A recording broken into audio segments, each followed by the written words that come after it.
The story begins with a boy secretly watching a group of goblins gathered around a campfire. But just as he shifts his foot, a twig snaps, alerting the goblins to his presence. Without hesitation, he bolts, but also the goblins hot on his ass. As he runs, a sly smile creeps across his face because this is all part of his plan. The goblins then obliviously soon tumble into a pitfall trap he cleverly set up earlier. The boy finally reveals his face, breathing a sigh of relief, thinking it was a close call. He's thankful for his foresight in preparing the trap and reflects on the fact that for now, he's surviving in this world all on his own. The story then flashes back to the day when he was transported to another world. We find our protagonist Haruka during a school lunch break, reading manga alone as usual. He admits that he's a loner but by choice. He prefers his own company, convinced that others would only disrupt his reading. Haruka describes how his classmates have split into various cliques. The gals, the delinquents, the group around the class rep, the jocks, and the nerds. Everyone else he lumps into the others category. He makes it clear that he doesn't fit into any of these groups, and he's fine with that. With that thought, he tries to take a nap. But suddenly, the classroom begins glowing and everyone is stunned. Haruka, however, quickly spots a magic circle forming on the floor, and far from panicking, he gets excited at the idea of being teleported to another world. But that excitement quickly fades as he realizes it's going to be a pain in the ass. Deciding to avoid the whole situation, he makes a break for the door in an attempt to escape the circle. But predictably, the classroom doors won't budge. Unwilling to give up, Haruka frantically throws anything he can at the door in hopes of breaking it, but to no avail. In a final effort, he climbs up into the ceiling, thinking he's finally outsmarted the magic circle. He takes a deep breath, feeling safe at last, but that relief is short-lived. Another magic circle appears above him, and before he knows it, he's whisked away to the cliched white void. Haruka finds himself standing in an empty space, waiting for the usual appearance of a king, princess, or god. But instead of any grand figure, he notices an old man, sitting there looking just as lonely as him. The old-timer god then rushes toward Haruka, clearly panicked. As he mumbles, Haruka pieces together that this flustered old man is the god of another world. The god explains that Haruka's classmates have already been transported to this new world, and he's shocked to realize he missed one of them. Haruka bursts out laughing, mocking the god for not even noticing him hiding in the ceiling hatch. The god, embarrassed and clearly frustrated, hurriedly tells Haruka to pick a skill so he can transport him too. Haruka is then presented with a massive list of skills, only to realize that all the cheat skills have been snatched up by his classmates. He sighs in annoyance as he sifts through the remaining scraps. One skill, Dice, catches his eye. It allows him to add a point to any stat if he rolls 2 6s. He chuckles at the absurdity, but moves on to check the combat skills. Of course, only Cane Mastery is left, a skill he deems utterly pathetic. He moves on to the starting gear and is greeted with the pitiful sight of skills called Villager, Set, and some contact lenses. Sighing again, he takes a look at the magical spells, only to see mundane options like temperature control, packing, weight management, and movement spells. His skill choices are no better, general health and walking. As for job titles, his options are just as bleak, shut-in, and meat. Finally, his list of traits includes corporate proactiveness, the utterly useless master of none, and a ridiculous blockhead trait that feels like an insult tailored just for him. Frustrated beyond belief, Haruka grabs the god and shakes him violently, yelling that he won't even make it past the starting village with this pathetic lineup. He berates the god, demanding he do his job properly and offer a better variety of skills and abilities. Flustered and desperate to get rid of the stubborn loner, the god finally relents, granting Haruka all the remaining skills and shoving him into the new world. The scene then shifts, and we find Haruka alone in a forest. Before him lies the sad-looking villager Set. He sighs once more and rummages through the accompanying bag and is surprised to discover that it has an unlimited storage capacity. Inside, he finds some basic gear, a wooden stick, contact lenses, and the rest of the leftover junk. Resigned to his fate, he dons the gear, trying to get into the whole otherworld vibe, and then he decides to check his stats. But as Haruka attempts to open his stats window, a pop-up appears asking him to use his dice skill. Curious, he rolls the dice and gets M on both of them. Confused, he ponders what M could mean. Unable to figure it out at first, he's prompted to choose which stat to apply the points to. Knowing raw stats won't guarantee survival in this world, he decides to dump everything into his luck. When the stats window finally opens, he's shocked to see that his luck stat has maxed out, so it dawns on him that the M stands for max. Feeling a glimmer of hope, he checks out the rest of his stats, and unsurprisingly, he sees all the worthless skills he'd acquired. Amidst them, he discovers 2 additional skills. One is Loner, which ensures he can only live alone and prevents him from ever forming a party. The other is Servitude, a skill that lets him command others, albeit ironically since no one would want to follow a loner. Haruka then frustratedly grumbles that his chances of getting a harem in this world just went up in smoke thanks to these garbage skills. Then as he ponders the absence of his classmates, he realizes it doesn't matter since he can't form a party anyway. So with that shit situation, he decides to move on, focusing on setting up a base of operations instead. As he explores the dense forest, Haruka grumbles about the poor visibility due to the overwhelming number of trees. Then he remembers the contact lenses he stashed in his bag. He puts them on, and immediately, his vision sharpens, revealing the names of all the plants and objects around him. It turns out his contact lenses grant him the appraisal skill, and suddenly the entire world feels more accessible. Excited by this newfound power, Haruka stumbles upon some edible mushrooms with the added benefit of drawing out latent abilities. He gleefully stuffs them into his bag, knowing his magical bag can hold an unlimited amount of items. Feeling more confident, Haruka realizes that with this skill, he can locate anything he needs. Then shortly after, he finds a river, fills his water bottle, and quenches his thirst. He then stumbles upon a cave and stops at the entrance, praying that no monsters are lurking inside. After a moment, he heads in. To his relief, it's pretty spacious and comfortable. He figures living here might actually be a good idea, especially since he's got tents and lanterns. He grabs the dry leaves and twigs he picked up earlier and uses his temperature control magic to start a fire. He hopes this will keep the beasts away. Before crashing for the night, he checks his stats. Turns out his temperature magic has leveled up, unlocking fire magic. He's also picked up new skills like clairvoyant sight, presence detection, and enemy tracking. He figures it's probably because he's been on edge, watching for monsters. As he drifts off, he can't help but wonder what he'll do if anything shows up. He knocks out, and when he wakes up the next day, he's relieved to find no issues. He figures it's thanks to his monster-repelling items and the fact that his shut-in job title seems to protect his space. Feeling hungry, he starts a fire with his freshly unlocked fire magic and whips up some mushrooms and jerky with a sprinkle of seasoning. Then as he digs in, he's surprised at how decent it tastes. He also realizes how clutch the villager set is: frying pan, knives, everything.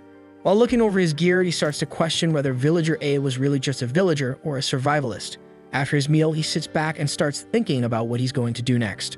He then continues exploring the forest, thinking that the cave will serve as his base of operations for now, and the next on his agenda is setting up some proper safety measures.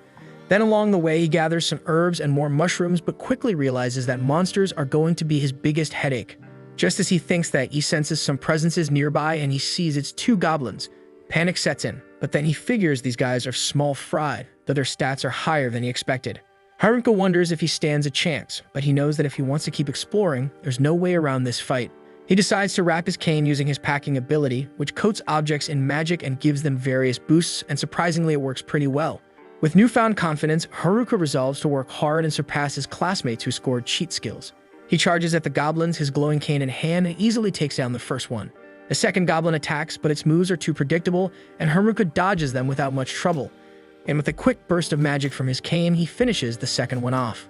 By the time evening rolls around, Haruka is cleaning up at the river, feeling proud that he survived his first battle, and he reflects that today was a good day. He then exhaustedly heads back to the cave, eats some mushrooms, and notices a wooden club he picked up from the goblins. He quickly dismisses it, thinking it's useless. It's too short in range and a bit too heavy. His trusty cane is way more efficient. Checking his stats, he's surprised to see that he leveled up just by whacking a couple of goblins, but he's not complaining. He also discovers he's gained a new skill called Magic Infusion, and notices that his calisthenics level has gone up. By day 3, Haruka is already sick of eating mushrooms every damn day. He craves some meat and even laughs to himself, imagining how his class rep would definitely scold him for complaining. He then begrudgingly swallows the mushrooms and then decides to check out the Magic Infusion skill he picked up the other day. Turns out it cloaks his body with magic and enhances it. And on top of that, it empowers his magical defense and physical control. He then also notices that his appraisal skill leveled up to level 2. However, instead of being thrilled, he's confused. It now shows question marks on some of the things he tries to appraise, so he annoyedly wonders if it's more of a downgrade than an upgrade. Shrugging it off, Haruka heads into the forest intending to practice some magic, but his focus is soon shattered when he spots yet another mushroom. Disappointed, he laments the lack of meat and sarcastically wonders why meat doesn't grow on trees. Then he remembers he's supposed to be practicing magic, not foraging. He activates his Magic Infusion skill again and starts running around the forest, feeling surprisingly light on his feet. His dexterity is off the charts. While exploring, he encounters some goblins that are a bit stronger than the ones he faced earlier, but they're still no match. He defeats them more easily than yesterday, and the confidence kicks in. He starts thinking he could probably take on 3 goblins at once now. But just as he's getting cocky, he spots 3 muscular goblins up ahead. His confidence evaporates instantly, and he ducks for cover. Realizing he's outmatched, Haruka ducks and hides immediately. He then starts slipping away quietly, fully aware he's not ready for that shit. Over the next few days, he sticks to a routine, hunting goblins during the day and studying magic by night. On day 5, Haruka manages to take down a goblin with a single strike, and he also spends some time renovating his cave house, adding a gate and some not-so-fancy furniture to make it more livable. Later that night, he finally gets lucky and hunts down a rabbit for some much-needed meat. After catching the damn thing, he's pretty pumped, thinking he'll actually get to eat something other than mushrooms for once. But just as he's about to celebrate, he senses someone approaching. To his annoyance, it's the group of gals from his class. Not wanting to get mixed up with their drama, he ducks out of sight. But then he senses the damn delinquents are nearby too, and he is definitely not in the mood to deal with them either. Using his clairvoyance, Haruka scans the area and realizes the entire class is here, including the class rep's group. He doesn't want to get involved with the other group's shit, but for a second, he thinks maybe he should at least stay hi to the class rep, given that they've known each other since grade school. But then he snaps out of it. He's not about to start acting like a simp. In fact, he's enjoying the freedom of being completely isolated, and for the first time, no one telling him what to do. No drama, no distractions. He can live exactly how he wants, and with that thought, Haruka decides he's better off conquering this world on his own, without his classmates dragging him down to their shit. He suddenly ducks into a bush, trying to stay hidden as the delinquents approach. One of them, suspicious, says he's sure he heard something and starts closing in on the bushes where Haruka is hiding. As he checks inside, all he finds is the bunny, so he and the others move on. Haruka lets out a sigh of relief. It didn't spot him. Still, curiosity gets the better of him, and he decides to tail them, hoping to figure out if they're up to something. As he listens in, he quickly realizes the delinquents are just having an embarrassingly perverse conversation about the girl's melon measurements. Haruka is disappointed, having expected to learn something useful. With no real rules or consequences in this world, he's a bit worried about what these idiots might do to the girls. But he reassures himself the class rep will probably handle it. She always does. Just as he's about to tune out, Haruka overhears the delinquents plotting to use some poor nerd named Tanaka for his abilities to do whatever they want. That's when Haruka knows they're up to no good. But getting involved, that would require actual social interaction, and let's face it, Haruka is completely against that. He retreats back to his cave and starts grilling some mushrooms, trying to shake off the whole thing. But then he notices something that hits him like a truck. His loner skill just leveled up. Even his status board now officially recognizes him as a loner. It probably leveled because he avoided his classmates all day, but still, it's not the worst thing that could have happened. Honestly, he wouldn't mind leveling up more, considering his overall level is stuck at a measly 3. The real issue, though, is his 2 skills, Master of None and Dummy skills. He has no clue how to level them up or what they even do. Master of None seems straightforward. He'll be decent at most things, but never truly master anything. As for Dummy skills, Haruka figures it might have something to do with puppets, but he's not really sure. So he decides to stop thinking about it for now and just focus on eating his dinner, but he still wishes he had some damn meat. Haruka calls it a night and tries to drift off to sleep, but a loud commotion outside makes that impossible, so he reluctantly gets up to see what's going on. He expects to find the usual delinquents causing trouble, but to his surprise, it's not them this time. It's the nerds. They're in the middle of fighting a group of goblins, but they're clearly struggling. Haruka considers stepping in to help, but then he checks their stats. To his disbelief, their skills are leagues above his, and they're all level 16 while he's still stuck at level 3. He figures they've got this under control, so he turns to leave. But just as he's about to walk away, Haruka spots 2 goblins sneaking up behind the nerds. Given how much trouble they're already having, an attack from behind would wipe them out for sure. Haruka hesitates, still unsure if he should get involved. But then he remembers the time the nerds share their holographic Charizard with him back in the day. That memory is enough to push him over the edge. These guys are worth saving. So without another thought, Haruka charges out of the bushes, stick in hand, and one-shots both goblins in a single swing. The nerds, wide-eyed and stunned, turn to see Haruka standing there. He asks if they're okay, and while they're physically fine, they're shocked to see Haruka out here in the wild. After some awkward reacquainting, the nerds thank him profusely, but Haruka finds it difficult to hold a conversation after all. It's been ages since he's had a proper chat with anyone. Eventually, Haruka leads them back to his cave, and the nerds are blown away by the place. Despite it being a cave, the interior is cozy and well-designed. Haruka explains that he picked up some earth magic and crafting skills to remodel the place, but the nerds still think it's incredible that he did it all on his own. He offers them drinks and asks what they were doing in the woods so late at night. That's when the mood shifts. The nerds go quiet, exchanging uneasy glances, and after a few moments of silence, they finally admit that they're on the run from the rest of the class. It all started when the class got teleported into this new world. At first, everyone was just shocked by what had happened, completely blindsided. But soon reality hit. They were stuck here and panic set in. Some were calmer about it, though. The popular girls seemed more annoyed than scared, as if this whole situation was just ruining their day. The delinquents were trying to figure things out, but their lack of Isekai knowledge wasn't helping. Meanwhile, the nerds were thriving. This was their moment. The class rep was just as confused as everyone else, but she had enough common sense to know that balling in the middle of an unknown forest was a sure way to attract predators and get everyone killed. So she immediately tried to get the class to calm down. But of course, it was too late. A group of goblins had already caught wind of them. The class rep, who usually has everything under control, was completely out of her depth when it came to monsters and started to freak out. Naturally, the rest of the class followed suit. Even the delinquents were shaking it, as we expected.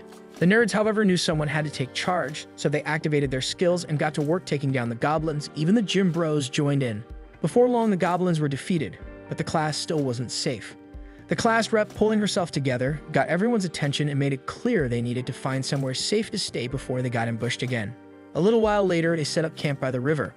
The nerds, of all their vast Isekai knowledge, took it upon themselves to teach everyone the basics of survival in this world. At first, things seemed to be going smoothly. The class divided duties evenly, and everyone was pitching in. But then, out of nowhere, the popular girls decided that they are not going to do any damn work anymore.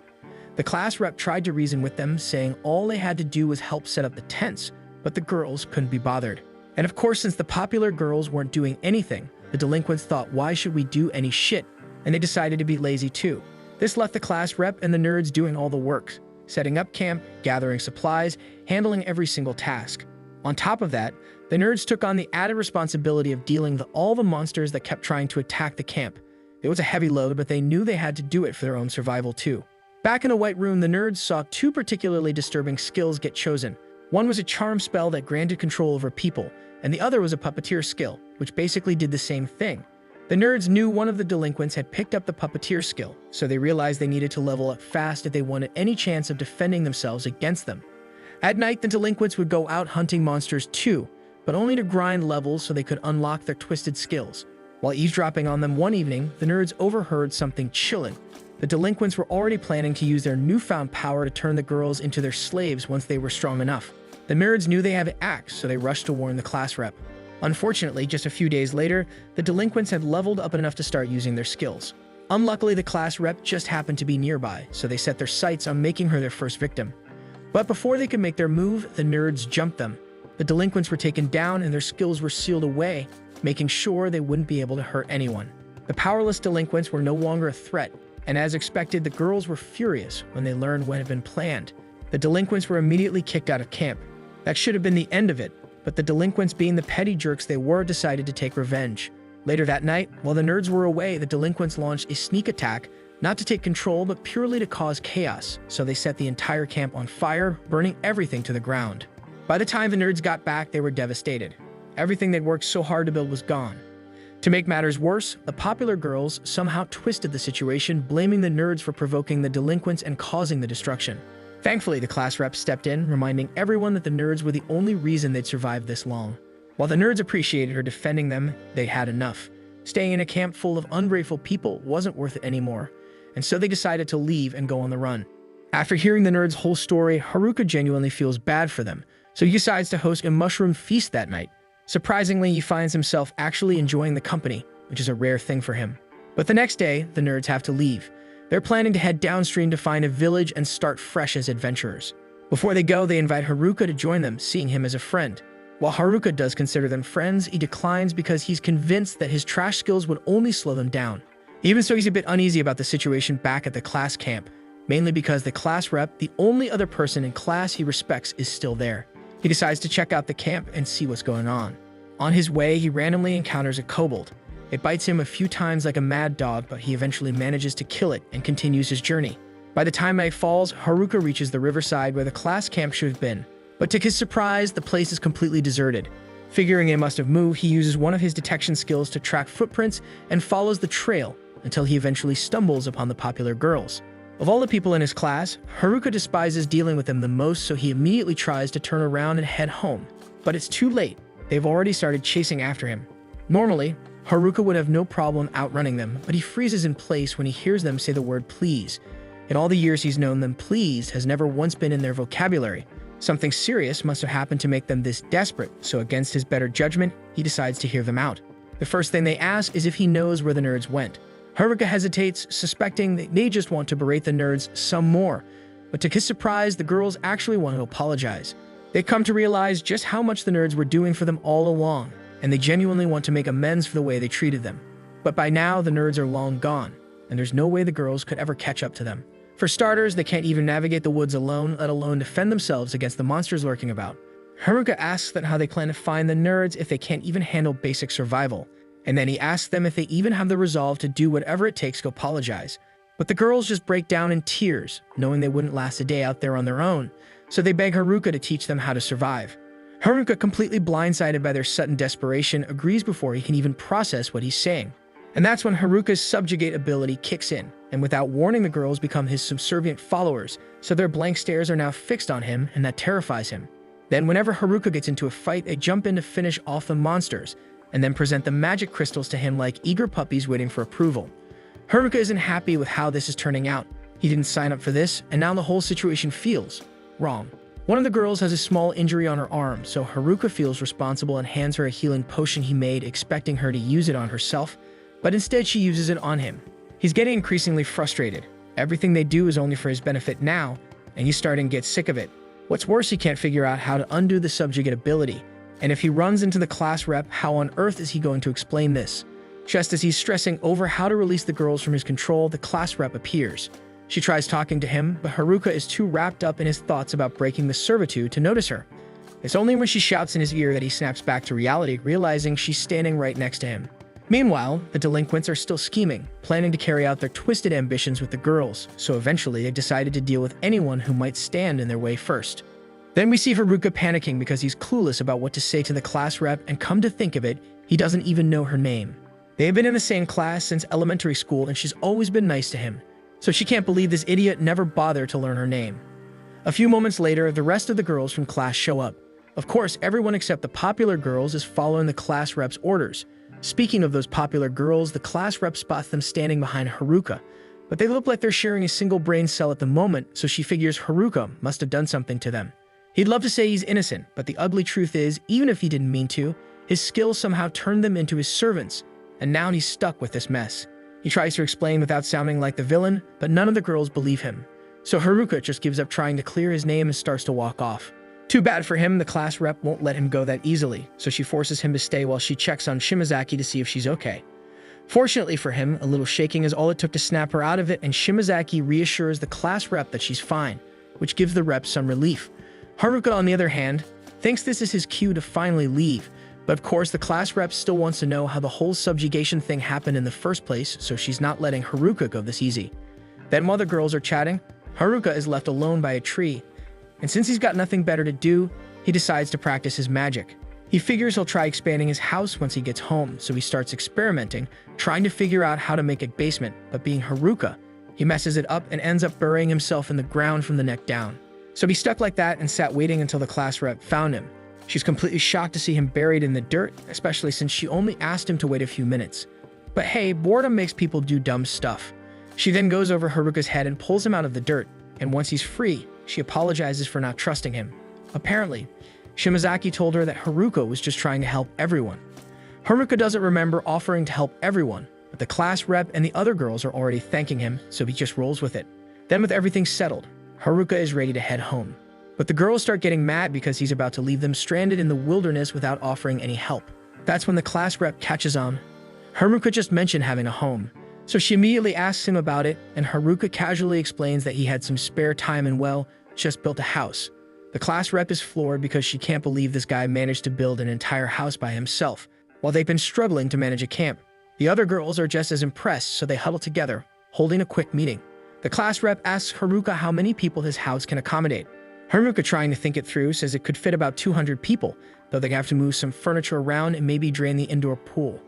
The class rep, green with envy at how well Haruka's doing for himself, reluctantly asks if she and the other girls can stay the night since they're all kind of homeless at the moment.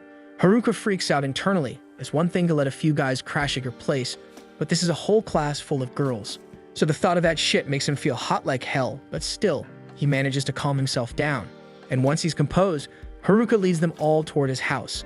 And thanks to all the time he spent wandering through these woods, Haruka is way better at navigating than the girls, and one of his skills even gives him helpful tips, keeping him headed in the right direction. Eventually, Haruka makes it back to his house with the girls in tow, and after catching their breath, they're absolutely floored by the sight. It's been ages since they had a proper roof over their heads or enjoyed the luxury of indoor plumbing. Then the moment Haruka mentions there's a bath over that way, the girls practically stampede toward it, stripping down right in front of him. Haruka's brain short-circuits. There's no way he can survive a whole night under the same roof with them. So thinking quickly, he sets up a tent outside to get some much-needed alone time and prepares to sleep. But just when he's about to settle in, the class rep walks into his tent. There's something she wants to talk about. First, she thanks him for all his help, because without him she wouldn't have had a clue what to do. After the nerds bailed, the gym bros also left, leaving the girls to fend for themselves. It's been rough, but now that they've had a bath and a decent meal, the girls are finally in high spirits again. Even so, the class rep admits she feels like a failure as their representative because she couldn't fix the situation on her own. But Haruka thinks she's being way too hard on herself because up until now, she's been the one protecting and keeping the girls together. She admits that may be true, but they got lucky not running into any monsters. If they had, she would have been powerless to protect the class, unlike the nerds. But Haruka speaks again and points out that she's not being fair to herself because the nerds have basically spent their whole lives preparing for something like this, so of course they could handle it. But for her, this is the first time she's ever even heard of isekai. So considering all things she's done, it's a damn good job. Hearing that the class rep feels a lot better, though she still can't help but compare her accomplishments to Haruka's. After all, he built a fully functioning house in just a week. Then she wishes him a good night and heads back inside. But with everything that's happened today, there's no way Haruka's getting any sleep in this hot tonight. Early the next morning, Haruka is woken up by one of the girls sitting outside his tent, telling him to get up because breakfast is ready. He is still half asleep, so it takes him a moment to realize what's happening. But when it hits him, he starts freaking out a little and protests by saying that he wants to sleep in a little longer. The girl, however, isn't having it and climbs on top of him, trying to coax him out of bed. Haruka defeatedly gives in and asks what's for breakfast. He expects the usual, mushroom soup with a side of even more mushrooms. But to his surprise, breakfast is actually fish today. So excited, he accidentally headbutts the girl in his enthusiasm. She's a little hurt, but Haruka's too thrilled to care because finally he gets to eat something other than mushrooms, and he's loving every bite. The class rep, confused by his excitement, asks why he's so worked up about eating fish when he's been living next to the river this whole time. Haruka admits that while that's true, he absolutely sucks at fishing, which is why he's never managed to catch any. Seeing how the girls seem so accustomed to eating fish, Haruka asks how they managed to catch them so easily. The class rep agrees to show him and takes Haruka to the river, along with one of the girls who has a lightning magic skill. Her method is simple but effective. She just electrocutes the water until the fish well stop being alive. Haruka is amazed and begs her to do it again. Though she's reluctant, she agrees since Haruka has been helping out. She summons another ball of lightning, but before she can throw it in the river, Haruka quickly grabs it and seals it with his packing skill. He tosses it into the water himself and catches some fish, but on top of that, he gains lightning magic as well, meaning he won't need Lightning Girl's help anymore. The class rep then confusedly asks what he just did, so Haruka explains that by using his packing skill on a particular element, he gains that type of magic. It's probably a result of all the different skills he has, which is definitely useful. But in Haruka's mind, he's still stuck with a bunch of useless abilities. Then, while the other girls splash around in the river, Haruka sits with the class rep and asks what she and the others plan to do next. The class rep admits the details are still a bit unclear, but their goal is to head for the nearest village and try to catch up with the nerds. However, she adds they'll need to level up if they're going to make it out of this forest on their own. So Haruka, trying to be helpful, offers to train them before they leave. Then not long after, all the girls are gathered in the forest for Haruka's impromptu training camp. But before they start, Haruka asks what their current levels are. When they tell them they're all above level 15, Haruka feels an immediate pang of depression because he's still stuck at level 7 after all this time in the forest, so he begins to wonder if they even need his help at all. Then to test their abilities, he sets them up to fight a group of kobolds to see how they handle themselves. The girls think this will be a walk in the park since the kobolds are only level 6, but a few moments later, all of them had their butts handed to them and they were knocked out on the ground. Turns out none of them expected the kobolds to actually fight back, so bruised and humiliated, they retreat to regroup and strategize. But oddly enough, the strategy meeting ends up taking place inside Haruka's magic tent. Thanks to its ability to expand, they all fit comfortably, but Haruka still has no idea why they chose his damn tent for this. After some deliberation, the girls head back out confident they got it this time. Haruka is glad they're feeling motivated, but in the back of his mind, he's not convinced they'll win round 2 either. Then once they leave, the girl who woke him up that morning approaches him looking a bit sheepish. She apologizes for her behavior earlier. Apparently, she was deliberately getting close to him to see if he'd try to take advantage of the situation. She admits she didn't trust him at first, but now, after he's given them shelter, food, and even offered to train them, she feels like she can trust him. So she adds that she'll be back tomorrow to wake him up with breakfast again. Haruka, feeling relieved that she trusts him now, smiles and says he's looking forward to tomorrow. However, since he still doesn't know her name, he decides he'll just call her Fish Girl for now. The next morning, Haruka is thrilled to get another fish from Fish Girl, but then overhears the other girls talking about going back to fight the kobolds for revenge. But before they can rush off, the class rep calls them back, reminding them that they'll definitely lose again if they don't train first, so she suggests they start by fighting goblins instead. However, when the girls actually face off against the goblins, it's a complete disaster. But despite this setback, some of the girls are still convinced they're ready for a kobold rematch, while others start mysteriously coming down with sudden illnesses to avoid fighting anymore. Haruka doesn't have high hopes for this, and he's fully prepared to jump in if things go south.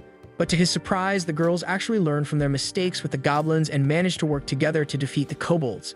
The class rep congratulates them on their victory, and Haruka feels a wave of relief because this means the girls can handle themselves now, and he can finally go back to his peaceful life as a loner. But at least that's what he thinks, because the class rep walks over and thanks him for agreeing to come with them to the nearest village. Haruka knows for a fact that he never said he'd join them, but class rep is pretty insistent, so in the end he caves and agrees to go with her. A little while later, everyone's packed up and ready to leave the forest. Haruka reminds them they don't know what dangers they might run into out there, so they should stay on guard. Meanwhile, in another part of the forest, one of the boys from their class is seen frantically running for his life. He makes the mistake of looking back and trips over a rock, only to find himself cornered by his attacker. And with no escape, he's strangled to death in the instant. Later, we see Haruka wandering through the forest with the girls, and he's thinking, alright, gotta keep these girls safe from those delinquents, but first they need to get out of the woods. Then boom, they run into an orc. The girls dive for cover, and Haruka steps up to fight. He declares like a total show-off that he's about to teach them a thing or two about fighting. He charges at the orc, and the monster swings, but surprisingly it can't find him after the attack. Turns out, Haruka's hiding behind a tree laughing at the orc's sheer stupidity. He recalls that the nerds told him orcs are tough against physical attacks, but can be taken down with enough magic. So he checks his abilities and spots something called Grand Magic. He discovers that Grand Magic includes fire, water, earth, and wind spells. Turns out he got most of them from his packing skill. Everything except fire magic. He thinks to himself even the dumbest skills can come in handy sometimes. Right then the orc finds him. It swings again, but Haruka dodges like it's nothing. He smacks it on the head, tells it to calm the hell down. But instead of chilling out, the orc just up and dies. Haruka's left blinking in shock because physical attacks weren't supposed to work on it. Meanwhile, the girls give him death stares because that didn't teach them shit about fighting. Next, they run into another orc. This time, Haruka busts out some fire magic from his temperature skill, and he takes the monster out in one hit. Haruka's shocked again, and the girls, now thoroughly annoyed, point out that they're not going to learn squat if he keeps nuking the monsters in a single blow. The scene then shifts to the girls having dinner at night, while Haruka sets up traps around their campsite to catch any monsters that might try to attack. He's convinced his tent will help keep the monsters away and also alert him to any danger, so with the traps and the tent, he figures it should be enough to look after the girls. He then glances at the map he got from his appraisal skill and notices the river curves ahead, and he starts thinking about which route they should take from here on. But suddenly, his perception skill kicks in, and he senses something nearby. Thinking it could be monsters, he goes to check it out, only to find humans instead. He assumes they're the delinquents at first, but it turns out to be the jocks, so Haruka is relieved and glad it's just them. And we see that the class rep sees them talking to Haruka from a distance. Haruka then asks the jocks why they're here, jokingly wondering if they're after the girls too. The jocks deny it, saying they're not here for the girls, they came looking for him. Haruka, in his typical snarky way, wonders if they're into boys now, but the jocks, clearly irritated, assure him they're not. Then when Haruka asks why they're hiding from the girls, the jocks reveal that they don't trust anyone at the moment. They remind Haruka of the skill they learned about that's even more dangerous than puppeteer or charm. So Haruka quickly realizes they're talking about the hijack skill. The jocks explain that while the delinquents made a big fuss about the puppeteer and charm skills, they never mentioned hijack, which means they don't have it. But someone else might. Sensing an opportunity, Haruka decides to mess with the jocks a bit by pretending he has the hijack skill. But the jocks don't seem fazed. They say they'd be fine even if he did. Then they ask if he really has it, and Haruka admits he doesn't but reveals that he learned the subjugate skill instead. The jocks freak out, thinking it's even worse, but they reassure themselves that it's probably okay since Haruka's a loner and will always stay that way. But Haruka unbotheredly points out that there's nothing wrong with being a loner. The jocks then say their only reason for coming was to warn him about the hijack skill, then ask him to be careful. They plan to keep an eye on the delinquents from now on and ask Haruka to apologize to the class rep and the girls for them. He agrees and they leave, completely unaware that the class rep overheard the entire conversation. The next day, Haruka tells the girls they're heading back into the forest and asks them to gear up. They all nod, eager and ready to fight, and Haruka can't help but wonder if they ate something weird for breakfast because they're way too pumped. As he steps away from the group, the class rep pulls him aside, asking if they can talk in private. Once alone, she tries to bring up what the jocks had told him. Haruka suddenly remembers they wanted him to apologize for them, so he does, but that's not what the class rep is here to talk about. She looks nervous, hesitant to say what's really on her mind. Seeing her uneasy behavior, Haruka immediately pieces it together. She's the one with the hijack skill. The class rep is shocked, asking how he figured it out since this was supposed to be a secret between her and the nerds. Haruka smirks, saying it only took him one look to figure it out. He can't believe the jocks were too stupid to notice. The class rep, still puzzled, asks why he helped her if he knew. She wonders if he's not afraid of her, considering what hijack can do, but Haruka unbotheredly tells her there's no reason for him to be afraid. The class rep then explains that hijack is a skill that steals someone's abilities by taking their life, something that would terrify anyone. But Haruka shrugs it off, repeating that he's not scared. He's sure the nerds felt the same way too. They locked away the puppeteer and charm skills, but they left hers alone, which told him everything he needed to know. She's confused by his words, but Haruka clarifies. The nerds were actually relieved that she was the one who ended up with the hijack skill. He says he feels the same, and upon hearing this, the class rep breaks down in tears of relief and joy. Haruka, ever the tease, tells her she's been crying too much lately, to which she snaps back that's all his fault. Laughing, he bolts, pretending to run away in fear of being blamed for her tears. Later, we see the students taking a break after traveling for a while, and Haruka brings some juice for everyone, but of course he jokes about charging them for it. The class rep, not amused, gets angry and tells him to stop trying to make a profit off his friends.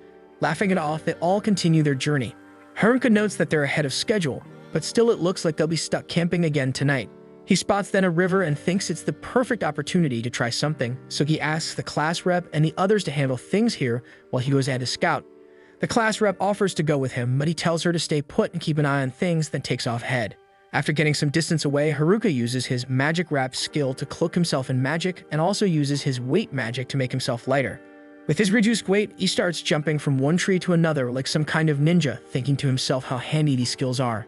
But of course, in his excitement, he jumps way too high and ends up gawking at the view. Right before plummeting down with no way to cushion his fall, he crashes face first into the ground, barely surviving thanks to the magic wrap protecting him. Later that night, he limps back to camp all beat up. The class rep, immediately suspicious, asks how scouting could leave him looking like he just lost a fight. Haruka sheepishly admits that he got a little carried away, jumped too high, and ended up face-planting. The class rep, irritated at his stupidity, gets angry with him. So in a lame attempt to calm her down, he offers her some berries, but she's not having it and storms off, leaving him standing there. The next day, they make great progress thanks to Haruka's scouting, despite his earlier mishap. Along the way, they face some fun and scary situations, but they manage to get through all of them pretty easily. After more traveling, they finally make it out of the forest. The girls are thrilled to see open plains ahead, thinking the town might be close now. Haruka, however, starts to get more cautious, knowing they're more exposed out in the open. He notices the hills in front of them are blocking his view, so he checks his stats and discovers he's got a new skill called Air Walk. Without hesitation, he uses it and literally starts walking on air. The class rep, understandably shocked, yells up at him, but Haruka's too caught up testing out his new skill to even hear her. After a while, Haruka finally notices the class rep calling out to him, and she asks if he's going to be okay being so high up. He casually replies that it's all good, and mentions he's just checking the area to make sure everything's safe. Scanning the surroundings, he spots some people being attacked by monsters. He reports this back to the class rep, and immediately she insists that they have to help. But Haruka, ever the cynic, points out that just because they're getting attacked by monsters doesn't automatically mean they're good people, and he knows how the girls tend to be too trusting. The class rep wants to send their fastest runner to help those people, but Haruka tells her it's pointless. They won't make it in time. He raises the possibility that they could be bandits, saying it might be safer to just let things play out. But of course, the class rep is having none of that. She firmly states that if they're bad guys, she'll handle them. But if they're innocent, she wants to help. Haruka rolls his eyes internally, knowing she'd say something like that. So he agrees to go save them himself, leaving the girls surprised. Realizing he can't run fast enough to make it in time, Haruka thinks about what to do. Magic wrap and weight magic won't be enough this time, so he decides to try something new. Using magic wrap to enhance his physical abilities and weight magic to make himself lighter, he adds wind magic to launch himself into the sky. But unfortunately, the class rep gets caught up in the gust as well. As Haruka soars through the air, he kicks off with his new airwalk skill, propelling himself forward. He's impressed, thinking that with these skills he can go anywhere he wants. But suddenly, he realizes the class rep is hanging on to him and asks what the heck she's doing there. She explains that she got swept up in his wind magic and tells him to stop. They're already at their destination. But Haruka, of course, casually drops the bomb that he hasn't quite figured out how to stop. They crash straight into the monsters, attacking the people, accidentally defeating them in the process. Haruka, picking himself up, asks the people if they're all right. One of them, still in shock, responds that they should be the ones asking him that question. Still, they thank him for saving them, not entirely sure how they survived that chaotic rescue. The leader of the group then introduces himself as Oftir, and his friend follows up with his name Gegtek. Haruka is relieved that they don't have any language barriers to deal with. He then asks why they were getting attacked by monsters, so they explain that merchants have been getting ambushed in the area recently, and the Adventurers Guild put out a quest to wipe out the monsters. Thinking it would be easy money, they took the job, but quickly realized they were way out of their league. Haruka then spots a massive wolf nearby and learns that it's a creature called the Big Green Wolf. Oftir then tells his team to gather whatever's left of their stuff, but they're clearly frustrated about failing the mission. With nothing better to do until the girls arrive, Haruka decides to cook up some mushrooms for the adventurers. As they eat, they realize they're being served stamina caps, a rare and valuable find. They're shocked that Haruka's sharing something so precious, and Haruka, in typical fashion, is surprised these mushrooms are even rare. He learns that stamina caps not only restore energy, but also help heal wounds. Eventually, the class rep wakes up, and not long after, the rest of the girls catch up. They're stunned when they see a real elf and a knight immediately swarming the adventurers like they're models on a runway. The adventurers, now back on their feet, guide everyone toward the town. After some time, Omu finally comes into view, so the girls ecstatically sprint toward the town, and the whole group enters together. The scene then shifts to the delinquents, who are busy leveling up their abilities. Feeling confident after their training, they decide they're finally ready to go after the girls. But Tanaka suggests they target the group of nerds first, since they can force them to unlock the puppeteer and charm skills. So the delinquents love the idea and quickly agree, unaware that the jocks have been eavesdropping on their entire plan. Back in Omu town, the girls are practically bouncing through the streets, hyped up by all the wonders civilization has to offer. They're gushing over everything, but class rep quickly reminds them that they're flat broke and have a mountain of stuff still left to do. She rushes off to round up the excited girls, while Haruka watches with a grin, thinking to himself that now that he's gotten everyone safely to the city, they shouldn't need him anymore. That means he can finally slip back into his peaceful, carefree learner lifestyle. Meanwhile, class rep is struggling to keep the girls under control, and in desperation, she asks Haruka to lend a hand. But Haruka's already kicked back, chilling in the shade because his work is done, or so he thinks. Class rep frustratedly gets it. He's relieved to be in the city, but there's still so much left to handle. So she blows her whistle, rallying the girls into order, and lays out her plan. First, they'll head to the Adventurers Guild to sell all the loot they've gathered on their journey. Then they'll register with the guild and rent an inn for the night. While they're at it, they'll also ask around to see if anyone's spotted the nerds lately. It's a solid plan, but the popular girls immediately take offense, annoyed that class rep is treating the nerds like some side quest. She quickly apologizes, but Haruka can't resist poking fun at the popular girls for caring so much about the nerds in the first place. A little while later, the group makes their way to the Adventurers Guild, and it's way more intimidating than Haruka expected. The second they step inside, they're hit with hostile stares, and Haruka's gut is screaming at him to back out. Before he can even think about it, Oftir tells him that the guild master wants to meet him. Haruka figures it is not a great sign, so he tells the class rep to get the girls registered while he heads upstairs to see what the guild master wants. Upstairs, the vibe is even worse. Everyone looks scarier, and Haruka's nerves are shot. At the end of the room, Gatek is waiting and leads him to the guild master's office. Haruka walks in, bracing for the worst as he comes face to face with a menacing-looking guy. But to his surprise, the guild master just wanted to thank him for saving Oftir and his party, so all that worry was for nothing. After that's done, Haruka heads back downstairs and spots a counter, figuring that's where you go to sell magic stones, so he walks up and asks the attendant. She confirms, so Haruka casually dumps a pile of stones out of his bag. There's a lot more where that came from, but before he can pull out the rest, the poor attendant tells him to stop. Apparently, he's just dropped 2 days' worth of overtime on her desk, so she asks him to come back tomorrow so she can finish appraising the ones he's already handed over. Haruka's not in a rush, so he agrees, and besides, the girls have all finished registering as adventurers, which means it's his turn. Haruka heads confidently into the registration room to get assessed, But his smug grin doesn't last long. The guild worker hits him with the bad news. He's too weak to become an adventurer. Turns out, you need to be at least level 10 to register, and even then, you'd have to join a party to qualify. If Haruka wants to register as a solo adventurer, he needs to be at least level 20, but he's only level 9, and thanks to his loner skill, he can't form a party anyway, so it looks like he's stuck being unemployed for a while. Later that night, class rep leads everyone to the lodging the guild arranged for them. But when they finally get there, Haruka starts to freak out because it looks a lot like a love hotel. He calms down after realizing it isn't, and everyone says goodnight before heading off to their separate rooms. The next morning, they all meet up at a diner for breakfast, and class rep excitedly tells them that the town is supposed to be really safe, so they're free to explore and do whatever they want. The girls are thrilled and start planning a shopping trip for later, and seeing that they can handle themselves from here on out, Haruka decides he'll head back into the woods as soon as he gets paid for his crystals. After breakfast, Haruka heads to the guild to check if his magic stones have been appraised, but when he arrives, he's met with sincere apologies from the staff. Turns out they don't have enough money on hand to pay him all at once. The guild master then steps out personally to apologize, asking Haruka if he'd be willing to accept payment in installments. Haruka, laid back as usual, says he's fine with it, and the guild master breathes a sigh of relief, grateful for Haruka's understanding. In the meantime, the guild master hands over what they've already appraised, and it's 8 million ere in that bag. And from what Haruka and class rep have figured out since arriving in Onyu, the currency's value is pretty much the same as back on Earth, which means Haruka just hit the jackpot. The payout is massive because Haruka brought in more F-rank stones than the guild has ever seen, and on top of that, he took down some green wolves, which bumped up the reward even more.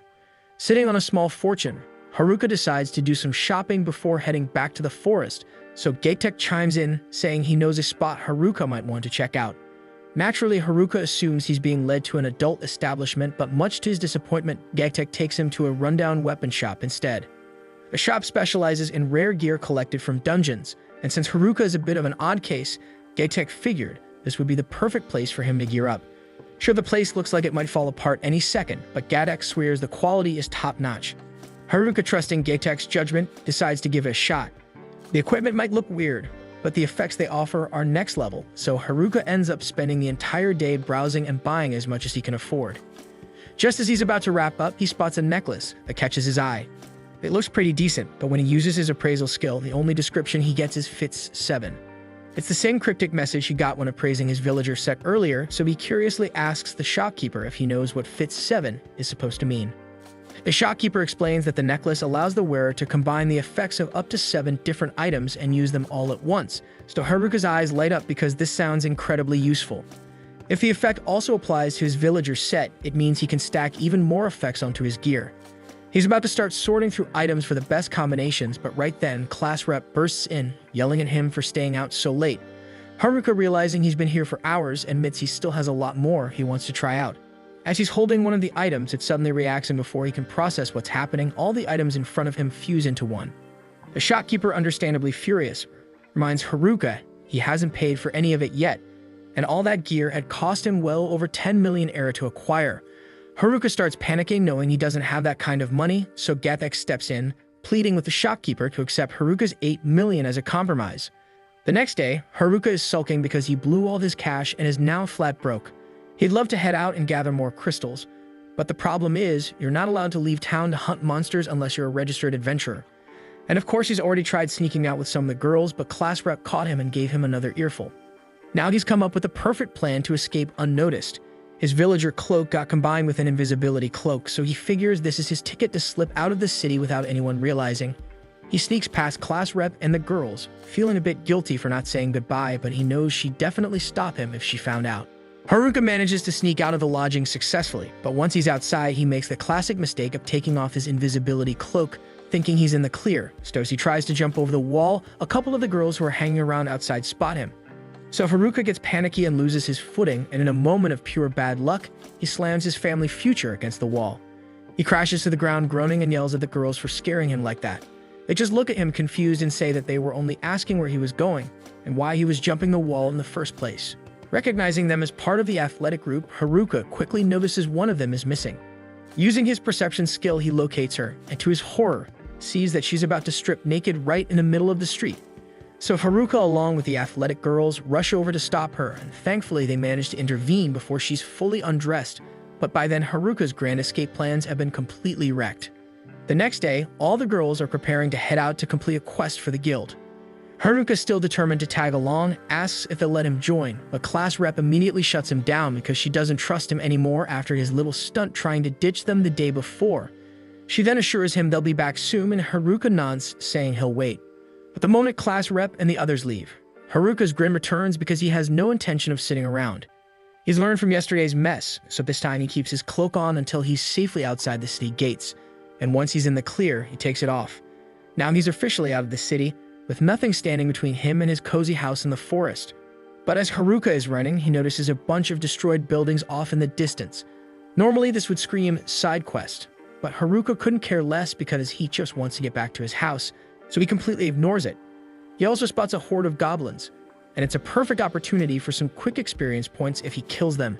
But once again, he brushes it off because his priority is the forest, not leveling up right now. Then just when he thinks he's in the clear, he stumbles upon a carriage being attacked by bandits. It's hard to ignore, especially with the people inside crying out for help.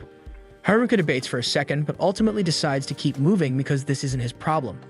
But of course, as soon as he tries to leave, the bandits target him, so Haruka gets annoyed and tries to reason with them, explaining that he doesn't want to get involved. The bandits, however, don't care and keep coming at him, leaving Haruka no choice but to act, so with a single fire spell, he absolutely roasts them. The staff he's holding is from one of the weird item combinations he got stuck with, but turns out it's way more powerful than he expected.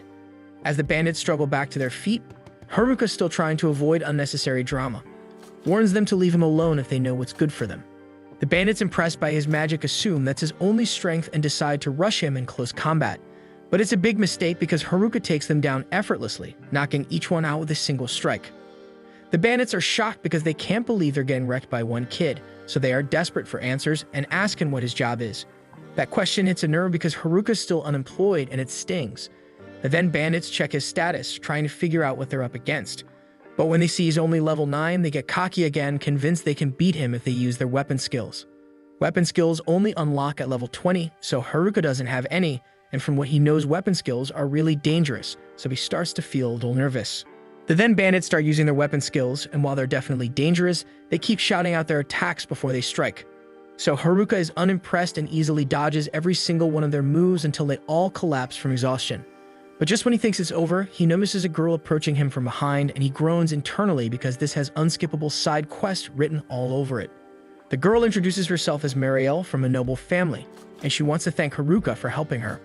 But then she hesitates, remembering that he did try to ignore her at first, so she's unsure if she should be grateful.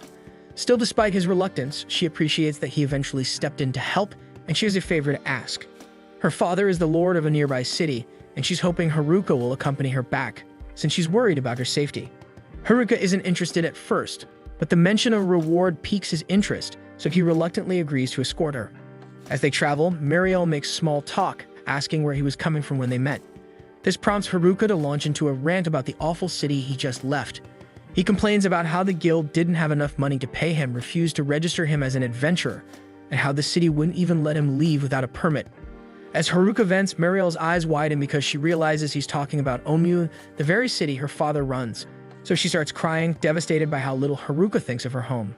Haruka feels a pang of regret, realizing Marielle is the daughter of the Lord of Onmyu, meaning the carriage he's escorting is headed right back to the place he was so happy to leave.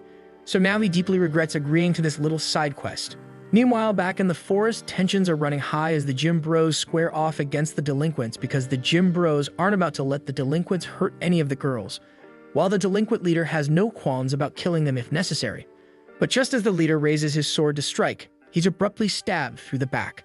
The jocks and the delinquents are both stunned by what they've just witnessed, but as the remaining delinquents attempt to avenge their fallen friend, the first one to step up also gets taken down with a quick stab.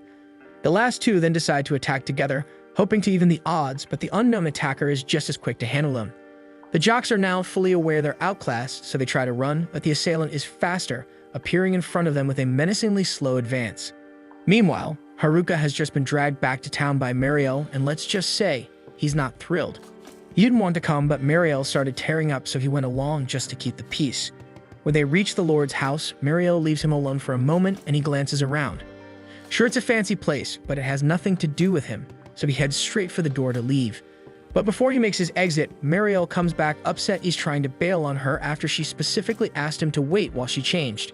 She then insists he wait a bit longer because she still has something special planned to thank him. Haruka doesn't really want to, but seeing how insistent she is, he gives in. At first, he was totally against staying, but when Mariel finally shows him the feast she prepared, his attitude takes a complete flip. This whole setup is her way of showing appreciation, but soon enough she's annoyed again because Haruka is absolutely ignoring her, too busy stuffing his face with food. As he digs in, Mariel tells one of her maids to bring out the rest of Haruka's reward. They bring him a pouch of money, and while he nods in acknowledgement, he barely seems excited.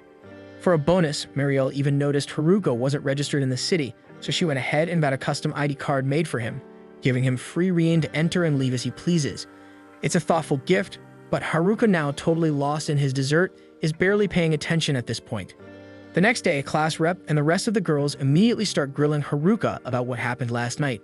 Haruka tells them he was just summoned to the local lord's mansion, and while class rep can tell he's not lying, she's baffled why the lord would even want to see him in the first place. Haruka keeps his story vague, not wanting to reveal that he'd met Mariel during a botched escape attempt. Eventually, the girls drop it and decide to head out on a mission. But before they leave, class rep firmly reminds Haruka he's not allowed to leave town. This time, though, Haruka seems unusually agreeable, but that's only because he knows he'll have no trouble leaving once they're gone. With his custom ID, he's finally free to slip out of town without any hassle. But before he bails, he has a few things to take care of. He buys new gear, feasts on some good food, and leaves a note for class rep, hoping it'll keep her from blowing up when she realizes he's gone.